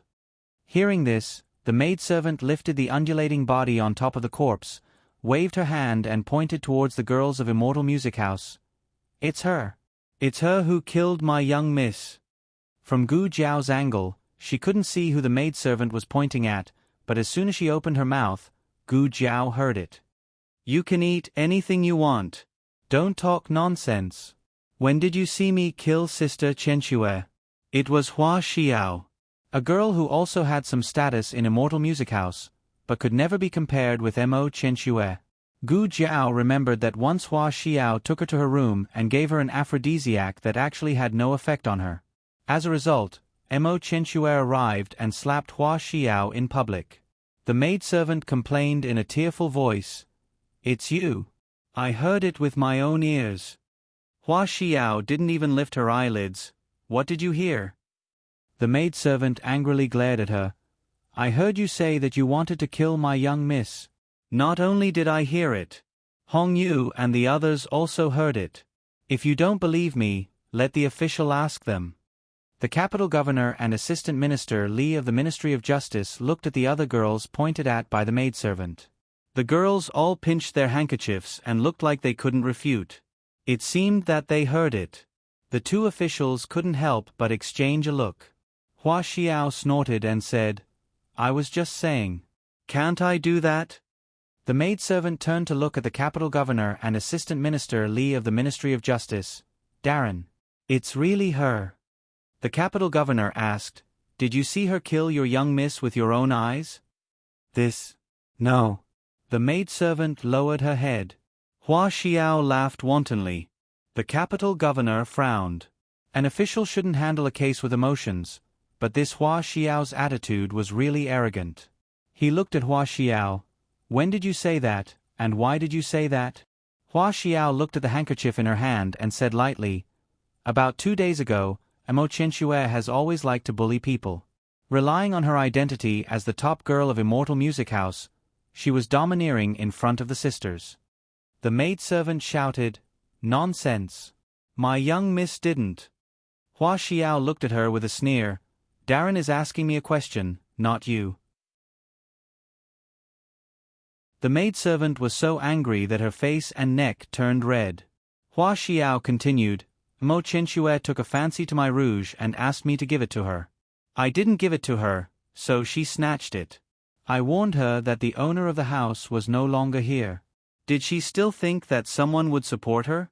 As a result, she hurt me. If you don't believe me, you can take a look. Hua Xiao said as she lifted up her left sleeve, revealing her white wrist and arm. There were a few bruises on it. The officials didn't look at indecent things. The examination of injuries should be done by a special coroner and doctor. But the coroner hadn't arrived yet. Assistant Minister Li of the Ministry of Justice and the capital governor pretended to be calm and quickly withdrew their gaze. The capital governor cleared his throat and waved his hand. Okay. Hua Xiao slowly put down her sleeves. She beat me like this, so I said 2 ruthless words, saying that sooner or later, I will kill her one day. But Darren, before I had time to do it, she died. The maidservant couldn't listen anymore. You are still quibbling. You have always been at odds with my young miss. Not only did you kill my young miss, but you also smeared her reputation.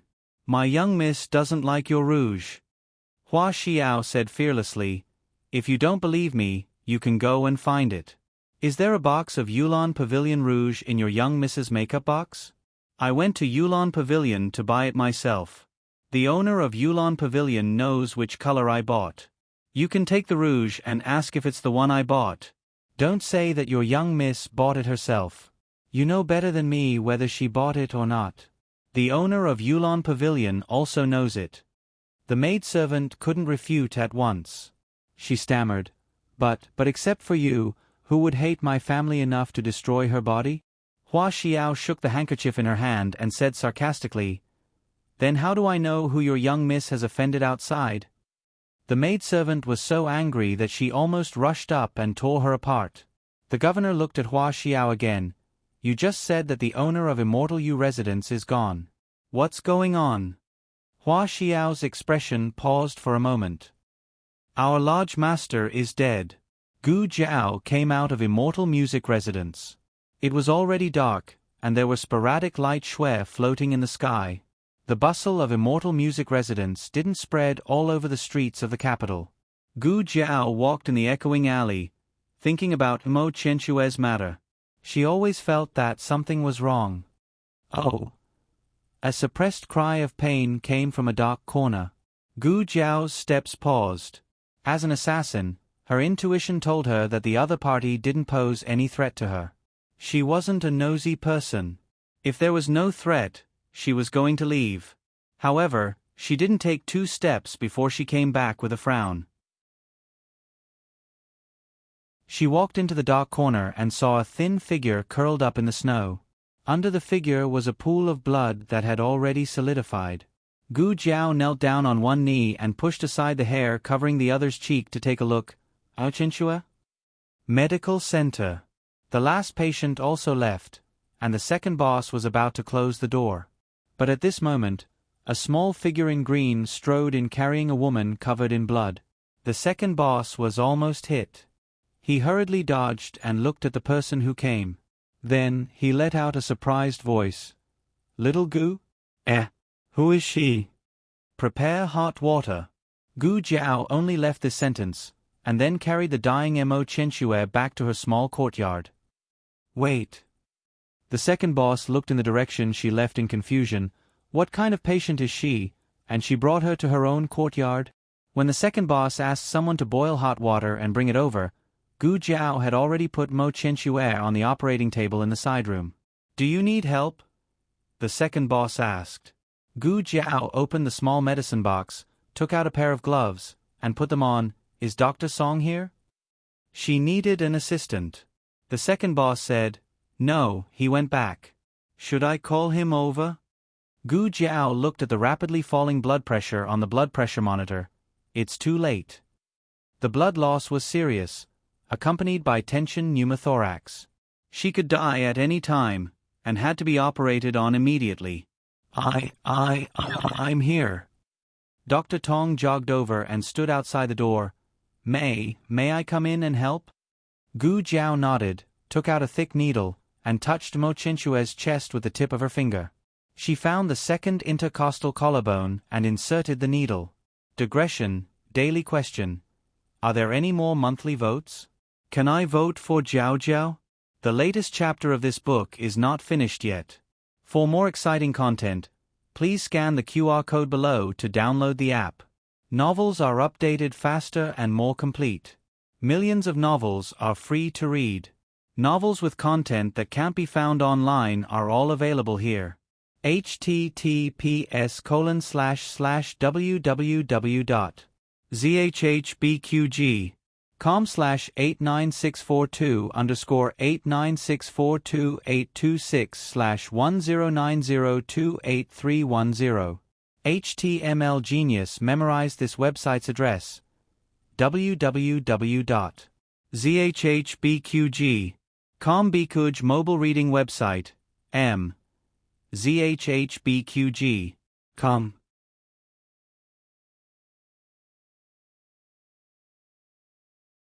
Chapter 534. The latest chapter of this book is not finished yet. For more exciting content, please scan the QR code below to download the app. Novels are updated faster and more frequently. Millions of novels are free to read. There are all kinds of novels that you can't find online. Dr. Tong was shocked. He knew that Gu Shijiao had done this for people, but she didn't do it raw. She didn't even have any drugs. However, in the next second, a stream of gas leaked out from the other end of the needle. Dr. Tong saw the patient's swollen chest slowly collapse. It wasn't appropriate to call it a collapse, but a return to normal. Then, the patient's breathing, which had been very difficult, became smooth. Dr. Tong couldn't believe it. Sure, Yi had seen this kind of disease when he was practicing medicine at the frontier. Some were caused by injuries, and some were caused by spontaneous causes. The doctors at the frontier were all helpless and could only watch the patient die. So, a single injection was enough? It's not a needle, it's a puncture to release the gas in the chest cavity. Gu Jiao had just finished when Mo Chinchue suddenly coughed. She was injured all over, and a small cough could be fatal. As expected, Gu Jiao heard a small crack. Her ribs were broken. Or rather, they were already broken. However, this cough affected the broken ribs and made the situation worse. Her chest swelled again, and her blood pressure continued to drop rapidly. Dr. Tong had seen Gu Jiao use a blood pressure monitor in the casualty barracks, and he knew that this was a very dangerous sign. He was stunned. What happened? Suddenly, acute hemopneumothorax. Gu Jiao took out a negative pressure water bottle from the small medicine box, poured in saline, and inserted a drainage tube. Lower the bottle 2 feet, she said to Dr. Tong. Okay. Dr. Tong put the bottle 2 feet below the bed and found a stool that was just right. Gu Jiao pulled out the puncture needle from Mo Chenchue's chest. After local infiltration anesthesia, Gu Jiao used a scalpel to cut a small window and inserted the other end of the drainage tube into Mo Chenchue's chest. If the drainage process didn't go well, Mo Chenchue would have to perform a thoracotomy. She had lost too much blood, and another major surgery would likely kill her. The water bottle didn't move for a full 30 seconds. Just as Gu Jiao took out the anesthetic and prepared to perform the thoracotomy, the water bottle finally began to bubble. Gu Jiao's expression was as calm as ever, but Dr. Tong still felt the change in her aura. Is this enough? Dr. Tong asked in a low voice. It's a good sign. Gu Jiao looked at the wound on Mo Chenchue's thigh and said, "Prepare for the suture operation now." Dr. Tong put on the patient's chest. In addition to her broken ribs and blood pneumothorax, Mo Chenchue also had 2 fatal wounds. One was a broken artery in her thigh, and the other was a knife wound on her abdomen. She had lost too much blood. Gu Jiao didn't know how she was still alive. She needed a blood transfusion, but after testing the blood type of everyone in the clinic, only Gu Jiao's blood matched hers. "I'll leave the final suture to you," Gu Jiao said to Dr. Tong. Dr. Tong nodded solemnly. Gu Jiao sat on the chair next to Mo Chenchue, installed a white filter on the 4 tube, and transfused her blood into Mo Chenchue's body. Dr. Tong didn't know how much blood Gu Jiao had given to the patient. He just watched as Gu Jiao's ruddy face turned pale little by little. But he couldn't be impatient. If he was impatient, he would make mistakes, and if he made a mistake, Dr. Gu would have to give more blood. Dr. Tong forced himself to calm down. If it was Dr. Gu, how would she do it? Thinking of this, his trembling hands gradually calmed down. When the last wound was sutured, Gu Jiao had already fallen asleep on the back of the chair. The white snow outside the room reflected a large amount of light, making it hard to tell if it was dawn. Dr. Tong was soaked and exhausted, but he didn't rest immediately. He strictly followed Gu Jiao's instructions after every operation and dealt with all the medical supplies. In fact, Gu Jiao had never taught him anything. He observed everything on his own. He was very attentive, and Gu Jiao trusted him. Otherwise, Gu Jiao wouldn't have fallen asleep. When Dr. Tong could finally breathe a sigh of relief, Mo Chenxue slowly woke up on the operating table. Mo Chenxue only woke up for a very short moment. She saw a young man wearing a mask and strange clothes sitting on the chair next to her. Their arms were connected to something, and the young man's blood flowed into her body. Dr. Tong didn't notice that Mo Chenxue had woken up. When he closed the small medicine box and turned to check on Mo Chenxue, she had already fallen asleep again. Dr. Tong took Mo Chenxue's blood pressure. She was in good condition. He stopped the blood transfusion. He called Gu Jiao twice. Dr. Gu, Dr. Gu. Unfortunately, Gu Jiao didn't respond. She was probably exhausted, or weak from blood loss. Dr. Tong couldn't bear to disturb her any longer, so he found a blanket and covered her. Next, he moved Mo Chenxue to the bed. Although he was a man, he was weak, so he had to call for help. As soon as he opened the door, he saw a tall and slender figure standing in the corridor. He was very tall and wore a light green cloak. The light from the snow reflected on his face, revealing his jade-like exquisite appearance. Dr. Tong had never seen such a handsome man before. He was stunned. The man spoke first. "Is the operation done?" His voice was slightly magnetic, cool and low. It was a voice that matched his appearance. "Ah, yes, it's done," Dr. Tong stammered. "May I go in?" the man asked again. "Ah, yes. Actually, he couldn't. Outsiders couldn't enter the operating room.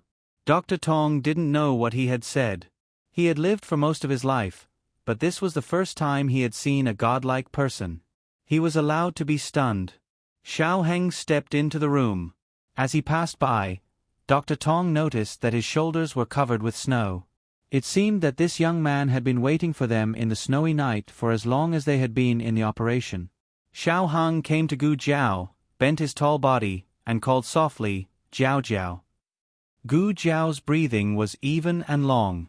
Xiao Heng took off his leather gloves. One hand went around Gu Jiao's back, the other around Gu Jiao's knees, and carried her up. Gu Jiao was wrapped up tightly, and not even her small head was exposed to the wind and snow. Dr. Tong was dumbfounded as he watched the young man carry Dr. Gu out of the operating room. Dr. Gu was covered from head to toe. The only reason he could recognize her was because of the shoes on her feet. This. Dr. Tong couldn't believe his own eyes after witnessing God Killer Gu's massacre of the heavens and earth. Had killing God Gu ever been so obedient? Although he was asleep, his aura was not the same as usual. Xiao Heng carried Gu Jiao to the next room. He had lit the brazier early, so the room was still warm. Unfortunately, Gu Jiao had given too much blood. Her hands and feet were cold, and her body temperature was very low. Xiao Heng gently placed her on the bed, took off his cloak with snowflakes, and took off her shoes and outerwear. He pulled the quilt over her, but she was shivering from the cold. Xiao Heng covered her with 2 quilts, but it still didn't help. Xiao Heng's eyes darkened. "Why would you risk your life for anyone? Have you ever thought about your own life?" She was like this. If someone treated her well, she would treat them very well. Xiao Heng wasn't like that. When he was young, there were too many people who treated him well. He was used to it. He wouldn't let them down, but he wouldn't be too grateful either.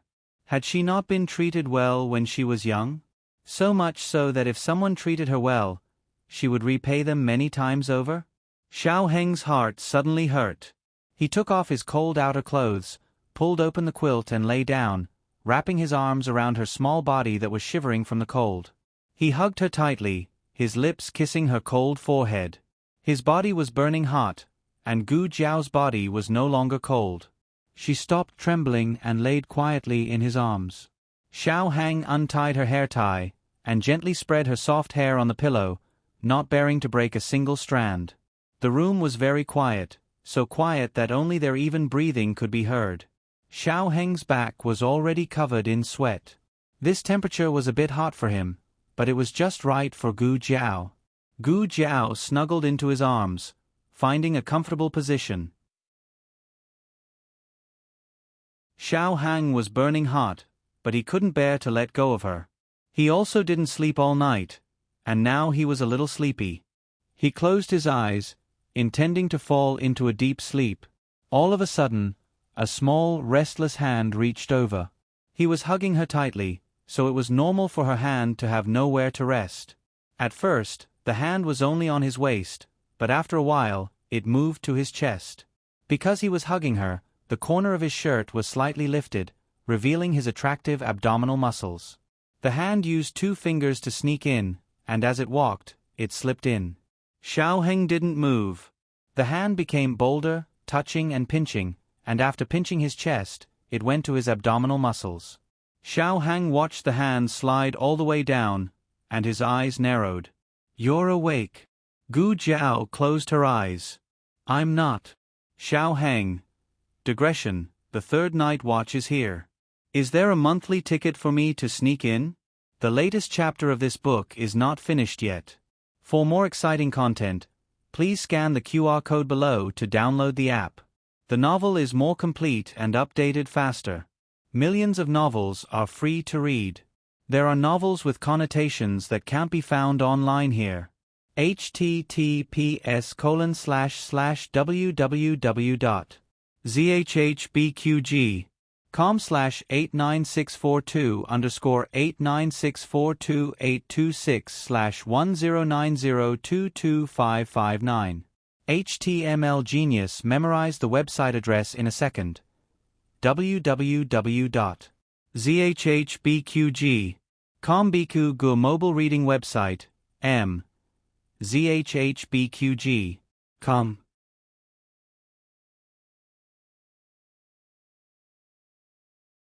Chapter 535. The latest chapter of this book is not finished yet. For more exciting content, please scan the QR code below to download the app. Novels are updated faster and more frequently. Millions of novels are free to read. Novels with content that can't be found online are all available here. No. HM? Xiao Heng raised an eyebrow and gritted his teeth as a muffled sound came from between his teeth. However, the person who had been caught didn't seem to have a guilty conscience. Her cold fingertips continued to move downwards. Xiao Heng was so angry that he laughed. Who was the person with the thickest skin in the world? It was none other than this girl. Xiao Heng was a shy person. Normally, just holding hands would cause his face to blush and his heart to beat for a long time. However, he couldn't stand a certain someone taking advantage of him again and again. Moreover, she was taking advantage of him so confidently. Did this girl really think that he didn't dare to do anything to her? He pinched her smooth little chin and said with a hint of threat, "You don't want to sleep anymore, do you?" Gu Jiao's little hand paused. Her eyes were still closed as she said, "I want to." "No, you don't want to." After Xiao Hang said this, he flipped over and put his elbows on both sides of her body, gently pressing her under his body. She was the one who teased him first, so she couldn't blame him for not letting her sleep properly. He lowered his head and covered her soft lips. From the moment she rushed back in the snow and appeared in front of him to say, "Happy birthday, official Xiao," to him, he had wanted to do this. He tried hard to restrain himself. This girl didn't know how hard it was for him to restrain himself, but she easily broke through all of his restraints. After resting at home for a few days, His lips that had been cracked by the wind and snow were moist and soft again. His breathing was disorderly and his heart almost jumped out of his chest. He briefly let go of her before the last bit of him collapsed. "Your face is red," Gu Jiao said. "Don't talk." He buried his head in her neck. "Your ears are also red," Gu Jiao said again. "Gu Jiao Jiao." His voice was hoarse. Gu Jiao tilted her head slightly and whispered into his red ears, "Your voice isn't even your own." Xiao Heng's breathing stagnated. "Gu Jiao Jiao Jiao." "Yes," Gu Jiao replied obediently. This answer melted Xiao Heng's heart. The flames of shame and anger were instantly extinguished by a basin of ice water. He didn't know whether to laugh or cry as he looked at the person beneath him. A certain someone was still sitting there with his eyes closed. Xiao Heng moved his elbow inwards and hugged her even tighter. Then, the corners of his lips curled up. He laughed and said, "Aren't you still asleep? Why can you still see? Try being stubborn again." Xiao Heng saw that under her tightly shut eyelids, her eyeballs were moving. Xiao Heng couldn't help but laugh. He pressed his forehead against hers and whispered in an extremely bewitching voice, "You can't speak, him?" His voice was so pleasant that Gu Jiao's ears melted. Gu Jiao paused for a moment. "You're really delicious." "Xiao Heng, how did the topic change so quickly?" "All right, come, let's talk about a few coins today." Xiao Heng looked at a certain someone who refused to open her eyes. He was amused. "Is that so? I didn't even get to eat. How can I be delicious?" "I ate." Gu Jiao blindly raised her hand and touched his cheek. Then, she touched his lips. Xiao Heng was convinced that she could still close her eyes and act like she hadn't woken up even in this state. In ancient times, there were thieves who covered their ears to steal a bell. Today, there was Gu Jiao who played with her eyes closed. Xiao Heng wanted to laugh. He whispered in her ear, "Gu Jiao Jiao Jiao Jiao, this isn't eating." He spoke quickly and regretted it as soon as he finished speaking. His words were a bit too rash. As if he was afraid that she would feel awkward when she realized what he said, he quickly changed the topic. "How old is the girl over there?" Since he knew that she wasn't the real Gu Jiao's mother, and she also admitted that she wasn't Gu Jiao's mother, there was no need for him to pretend that he didn't know anything. Although there were indeed many things that he didn't know. For example, her origin, and why she became Gu Jiao's mother. Gu Jiao didn't know that so many things flashed through his mind in such a short time. She answered honestly, "A girl reaches adulthood at 18 and gets married at 20. Reaching adulthood was being of marriageable age. Getting married was getting married." Xiao Heng understood this. Xiao Heng stroked her hair and asked softly, "Then you want me to wait for you to grow up? Do you want me to wait until you're 20 or 18? Gu Jiao closed her eyes and was about to speak. Xiao Heng said in a hoarse voice, 18. Gu Jiao, "I didn't say that." Xiao Heng, "You said it. I heard it." Gu Jiao, "You cheated." Xiao Heng chuckled softly and gently touched her cheek. "Yes, I cheated. But Dr. Gu, are you sure you can wait until you're 18? Gu Jiao said seriously, "Of course I can." Xiao Heng looked at her with a smile. "Do you want to take out your hand first before saying this?" Gu Jiao tilted her head. "I fell asleep." Xiao Heng chuckled softly. "Okay, I got it." He lowered his head and covered her lips again. It was lingering and restrained, domineering and gentle. Gu Jiao fell asleep in great joy. When she woke up, she felt indescribably refreshed. Xiao Heng was no longer there. He left a note on the bedside table, saying that he went to the Ministry of Justice to help with the case. The words were full of business and there was no ambiguous tone. However, Gu Jiao's favorite snacks and dried meat were placed on the table. Gu Jiao tasted a snack. "Oh, it's so sweet." After Gu Jiao finished tidying up, she went to Imo Chenchue's ward next door. Speaking of which, The reason why this room was changed into a ward was thanks to Gu Changlin. During the days when Gu Changlin stayed here, Gu Jiao simply remodeled the room and added an operating bed. At the same time, she kept the original bed. Dr. Tong stayed up all night and Dr. Song came over to change his shift. At this moment, Dr. Song was in the room. Dr. Song was not idle while taking care of Mo Chenxue. He was looking through the medical records sorted out during this period, hoping to improve his medical skills as soon as possible. Gu Jiao entered the room. When Dr. Song heard the movement, he got up and greeted Gu Jiao. "Dr. Gu." "How is she?" Gu Jiao asked. Dr. Song said, "There is no serious problem for the time being. There is no postoperative infection. The drainage of pleural effusion and gas is also good."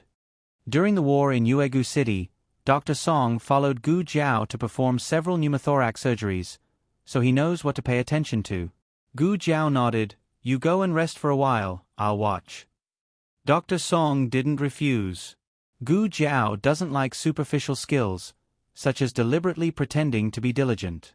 A person's diligence is reflected in his medical skills and medical ethics, not in these trivial matters. "I'll come back after having a meal," Dr. Song said. Gu Jiao, "Okay." Mo Chenxue's case spread throughout the capital overnight. After all, she was the most popular courtesan in Xianle House and died so miserably. Hua Xiao was the biggest suspect, but all kinds of evidence finally showed that Hua Xiao was not the murderer of Mo Chenxue. Because of Mo Chenxue's case, the tea house, which was supposed to open after the 15th day of the month, started to open in advance. There were a lot of people sitting in the tea house to listen to the gossip. Regarding Mo Chenxue's murderer, there were many different theories. Some said it was a vendetta, some said it was a crime of passion, and some said it was a competition between people of the same trade. Soft Fragrance Pavilion and Cool Breeze Brothel, whose reputation was second only to Immortal Music Abode, suddenly became the target of public criticism. "It's been 3 days, but I heard that the murderer hasn't been found yet." In Gu Jiao's small courtyard, the second boss and Gu Jiao were sitting in the corridor and drinking tea. The one who spoke was the second boss. These days, the medical center was not busy, so he came to find Gu Jiao to gossip. The second boss said, "The murderer is too cruel. Not only did he kill, but also cut her face 17 or 18 times. How much hatred and resentment is there? Not 17 or 18 times, but 5 times. An arrogant woman's voice came from the ward. The second boss was stunned and looked back. "Who's talking?" "Your grandaunt." The second boss. "Is that girl awake?" The second boss asked Gu Jiao in a low voice. "Should be." Gu Jiao put down the teacup, got up, and opened the door of the ward. The drainage tube on Mo Chenxue's body had been taken off, and she was neatly dressed. Of course, they were all Gu Jiao's clothes. Gu Jiao was taller than her, but the loose clothes were just right for her to wear as a hospital gown. "How do you feel?"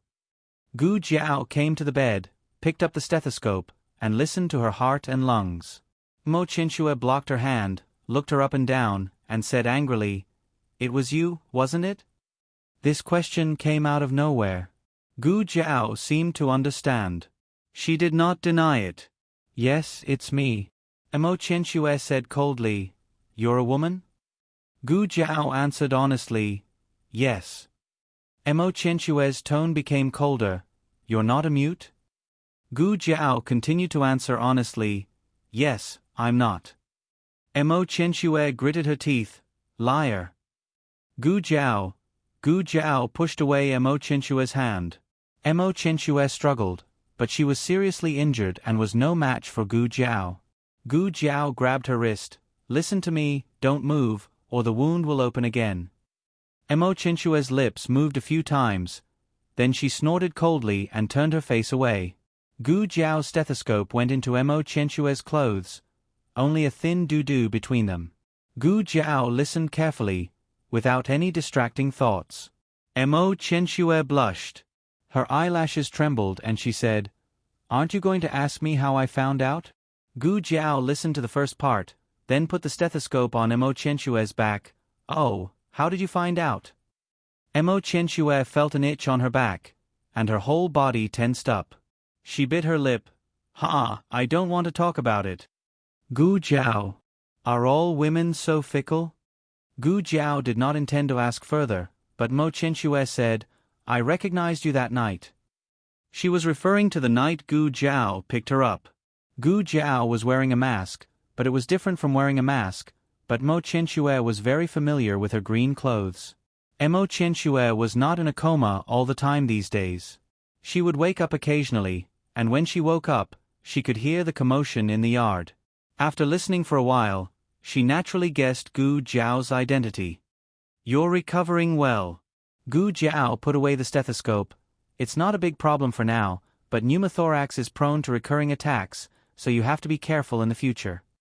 Be careful of what? Mo Qianxue asked angrily. Gu Jiao thought for a moment.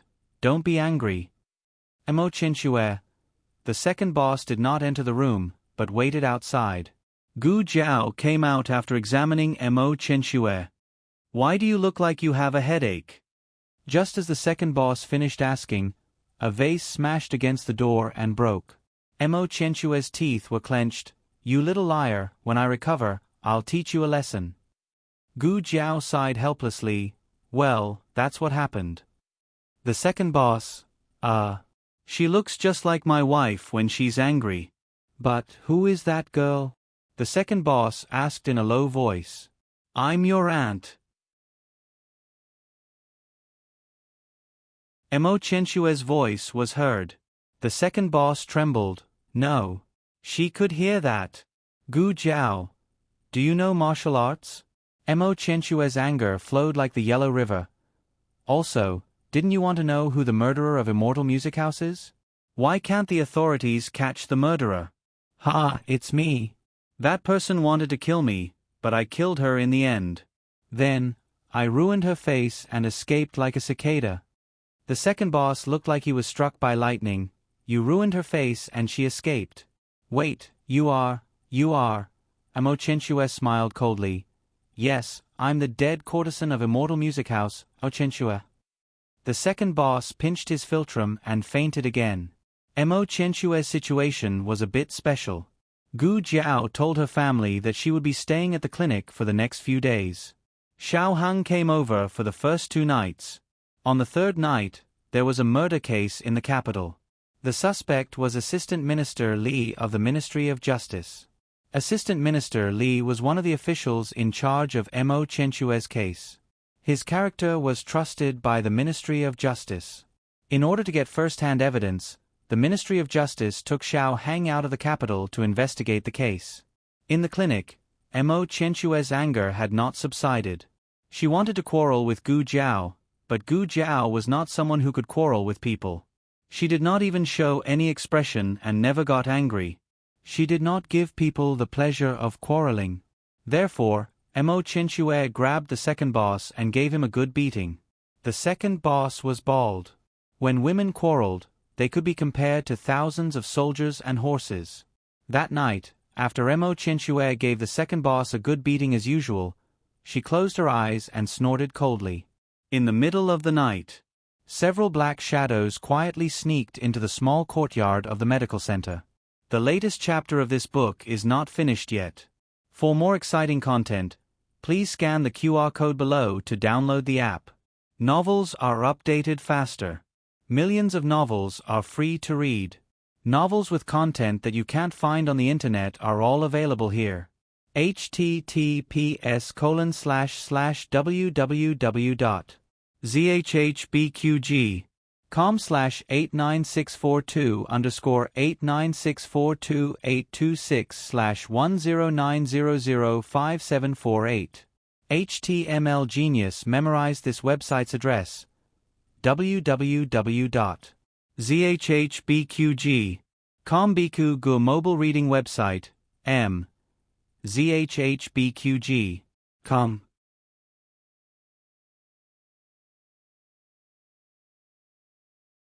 Chapter 536. The latest chapter of the book is not finished yet. For more exciting content, please scan the QR code below to download the app. Novels are updated faster and more frequently. Millions of novels are free to read. Novels with content that can't be found online are all available here. There were no patients left in the clinic, except for Mo Chenxue. The doctors and staff on duty were all asleep, and Mo Chenxue was no exception.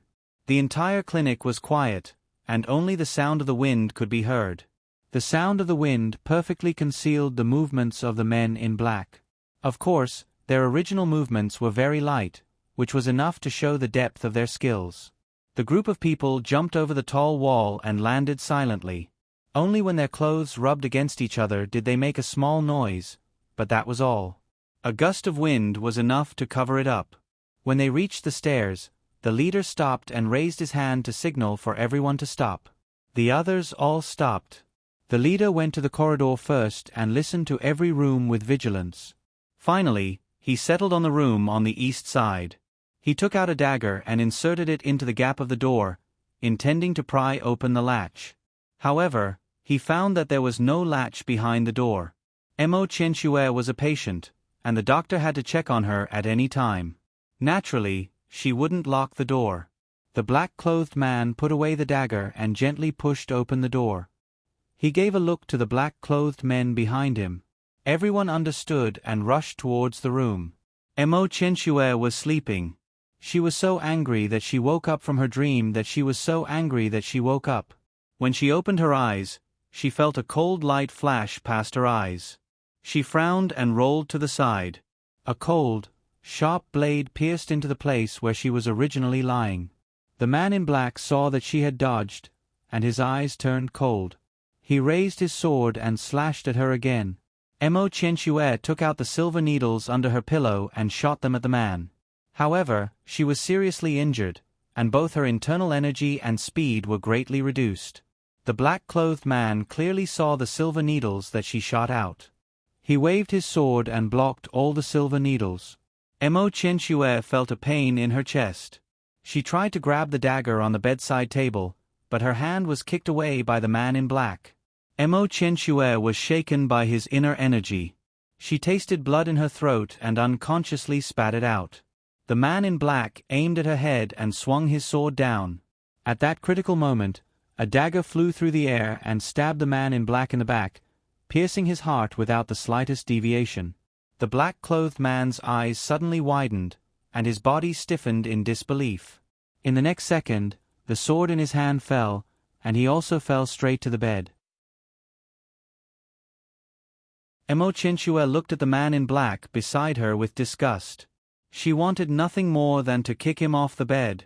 At the same time, the other 3 black-clothed men in the room quickly reacted. They hurriedly drew their swords from their waists. Unfortunately, before the sword could leave its sheath, it was pressed back by a cold hand. With a clang, the sharp blade returned to its sheath. Before they could react, they were knocked down one by one. Gu Jiao was clear-headed. She stepped on the other party's chest with one foot and looked down at him. She said indifferently, "Who sent you?" That person gritted his teeth and spat out a mouthful of black blood. "They have poison sacs in their mouths. We can't get anything out of them," Mo Chenxue said, panting. Gu Jiao calmly removed her foot. She stepped over the black-clothed men on the floor and came to the bed. She grabbed the black-clothed man's body and dragged it out like a sack. Then, she wiped her hands and returned to the bed. She looked at Mo Chenxue with a calm expression. Mo Chenxue spat out blood. The blanket was stained with blood. Gu Jiao handed her a handkerchief. Mo Chenxue was stunned. "What?" Gu Jiao handed it to her. Mo Chenxue still didn't understand. Gu Jiao held the handkerchief in her hand and bent down to wipe the blood from the corner of her mouth. Gu Jiao came in a hurry and was only wearing a thin nightgown. Her aura immediately enveloped Mo Chenxue. Mo Chenxue looked at her calm eyes. Unlike the gentleness of ordinary women, her eyes revealed a heroic spirit. Of course, they were also very exquisite. If it wasn't for the birthmark on her face, this would be a face that both men and women would be captivated by. Gu Jiao was focused on wiping Mo Chenxue's blood and didn't notice Mo Chenxue's fixed gaze. Nightgowns were different from formal undergarments. They were spacious and she happened to be leaning over. Mo Chen-Shue didn't do it on purpose but accidentally looked in. This figure was too… such a seductive figure. How many corsets did she wear to turn herself into a man? Little liar.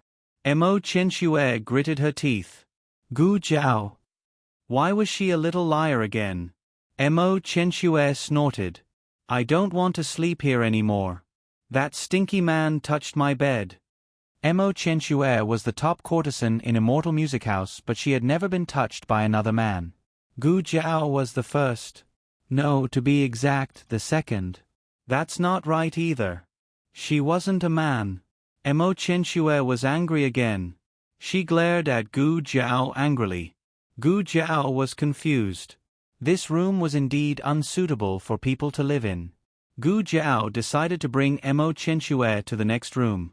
Since Mo Chen-Shue couldn't walk, Gu Jiao could only carry her over. There was still Gu Jiao's scent and warmth in the quilt. Mo Chen-Shue didn't feel cold after lying down. She even felt a little warm. Gu Jiao went to call the servants and asked them to throw the men in black out of the courtyard. There was no need to report it to the authorities. They wouldn't be able to find anything. Gu Jiao went back to the room, closed the door and lay down next to Mo Chen-Shue. Mo Chen-Shue couldn't sleep. She stared at the top of the bed for a while and then suddenly turned to look at Gu Jiao. Gu Jiao's eyes were slightly closed and her breathing was calm. Mo Chen-Shue opened her mouth to speak but stopped. Gu Jiao opened her mouth. Who are they? Mo Chen-Shue knew that the moment she said that they had poison sacs in their mouths, she had exposed the fact that she recognized them. Mo Chen-Shue lowered her eyes and said in a low voice, "People from Immortal Music House." Gu Jiao wasn't surprised by this answer. She still asked in confusion, "Why did they want to kill you?" Mo Chen-Shue said, "I don't know. I went out for a while and then came back. I was killed for no reason." Gu Jiao asked, "Where did you go?" Mo Chen-Shue was silent. Gu Jiao said again, "Okay, I'll change the question. Is the owner of Immortal Music House really dead?" Gu Jiao didn't wait for a response. She opened her eyes and turned her head. She saw that Mo Chen-Shue had fallen asleep on her side. Under the quilt, Mo Chen-Shue's fingers were carefully pinching a section of her sleeve. Gu Jiao didn't speak again. She turned her face away and soon closed her eyes and fell asleep. In the following few nights, Mo Chen-Shue encountered several waves of assassins. With Gu Jiao around, they were all scared but not in danger. Those people seemed to have learned their lesson. They didn't fight Gu Jiao head-on and only restrained Gu Jiao from attacking Mo Chen-Shue. Gu Jiao dealt with the first two waves of assassins with ease. However, by the third wave, Gu Jiao could clearly feel that the opponent's strength was not on the same level as the previous assassins. 3 men in black. All of them were men of sacrifice. Are they also from Immortal Music House? Gu Jiao asked while holding Mo Chen-Shue in her arms to avoid the ambush. Mo Chen-Shue shook her head. "I don't know. I don't know them." She really didn't know them and had never seen them before. Mo Chen-Shue's expression was complicated as she watched Gu Jiao fight with the 3 men of sacrifice. These 3 men of sacrifice were slightly weaker than the Dragon Shadow Guards. With Gu Jiao's current strength, she could deal with them. However, the prerequisite was that they had to fight Gu Jiao properly. However, their target was Mo Chen-Shue. This made the battle even more difficult. When the 3 men of sacrifice were finally dealt with, Gu Jiao's arm hurt a little. Mo Chen-Shue sat in the snow, her ankle swollen and painful. Gu Jiao knelt down on one knee and checked her ankle. Mo Chen-Shue's gaze fell on the bloodstains on her sleeve. Her expression changed. "Your hand is bleeding." And Gu Jiao didn't mind. She lifted Mo Chen-Shue's swollen ankle. "It's not dislocated. It's just sprained. It'll heal in a few days." As soon as she finished speaking, a cold arrow shot out from the darkness. In fact, Gu Jiao could have dodged it herself. That would have been much safer. However, Gu Jiao didn't do so. She suddenly turned around and blocked Mo Chenxue with one hand. With the other hand, she grabbed the dagger on the ground and shot it at the arrow. The arrow was unbelievably fast. It met the arrow almost at the same time the dagger was shot out. If she had been a little slower, she wouldn't have been able to block the arrow. Mo Chenxue looked at Gu Jiao, who was blocking in front of her. Her eyes flashed slightly and a trace of complicated emotions flashed past her eyes. The archer didn't stop there. He shot another arrow at Gu Jiao. This time, Gu Jiao caught it directly. Gu Jiao had to deal with the assassin in the dark, so her back was completely exposed to Mo Chenxue. Mo Chenxue stared at Gu Jiao's defenseless back. She silently took out the silver needle hidden in her sleeve. The needle was dipped in poison. The tip of the needle was black. A single needle could kill a person instantly. Mo Chenxue clenched her fists. Her eyes flashed with hesitation, confusion, and struggle. Then, she gritted her teeth. Her eyes turned cold, as if she had finally made a decision. She suddenly shot all the silver needles in her hand in the direction of Gu Jiao. The silver needles carried all her internal energy. They brushed past Gu Jiao's neck. A few muffled groans came from the dark night, and 3 black-clothed men fell from different directions with a clatter. The latest chapter of this book is not finished yet. For more exciting content, please scan the QR code below to download the app. Novels are updated faster and more complete. Millions of novels are free to read. All the novels that can't be found online are available here. https://www.zhbqg.com/89642-826/1090013886. HTML Genius memorized this website's address in 1 second. www.zhbqg.com Biku Gu mobile reading website, zhbqg.com. You're tuning in to the Narrate and Escape YouTube channel. Don't forget to subscribe and join us on this journey to catch the most captivating stories.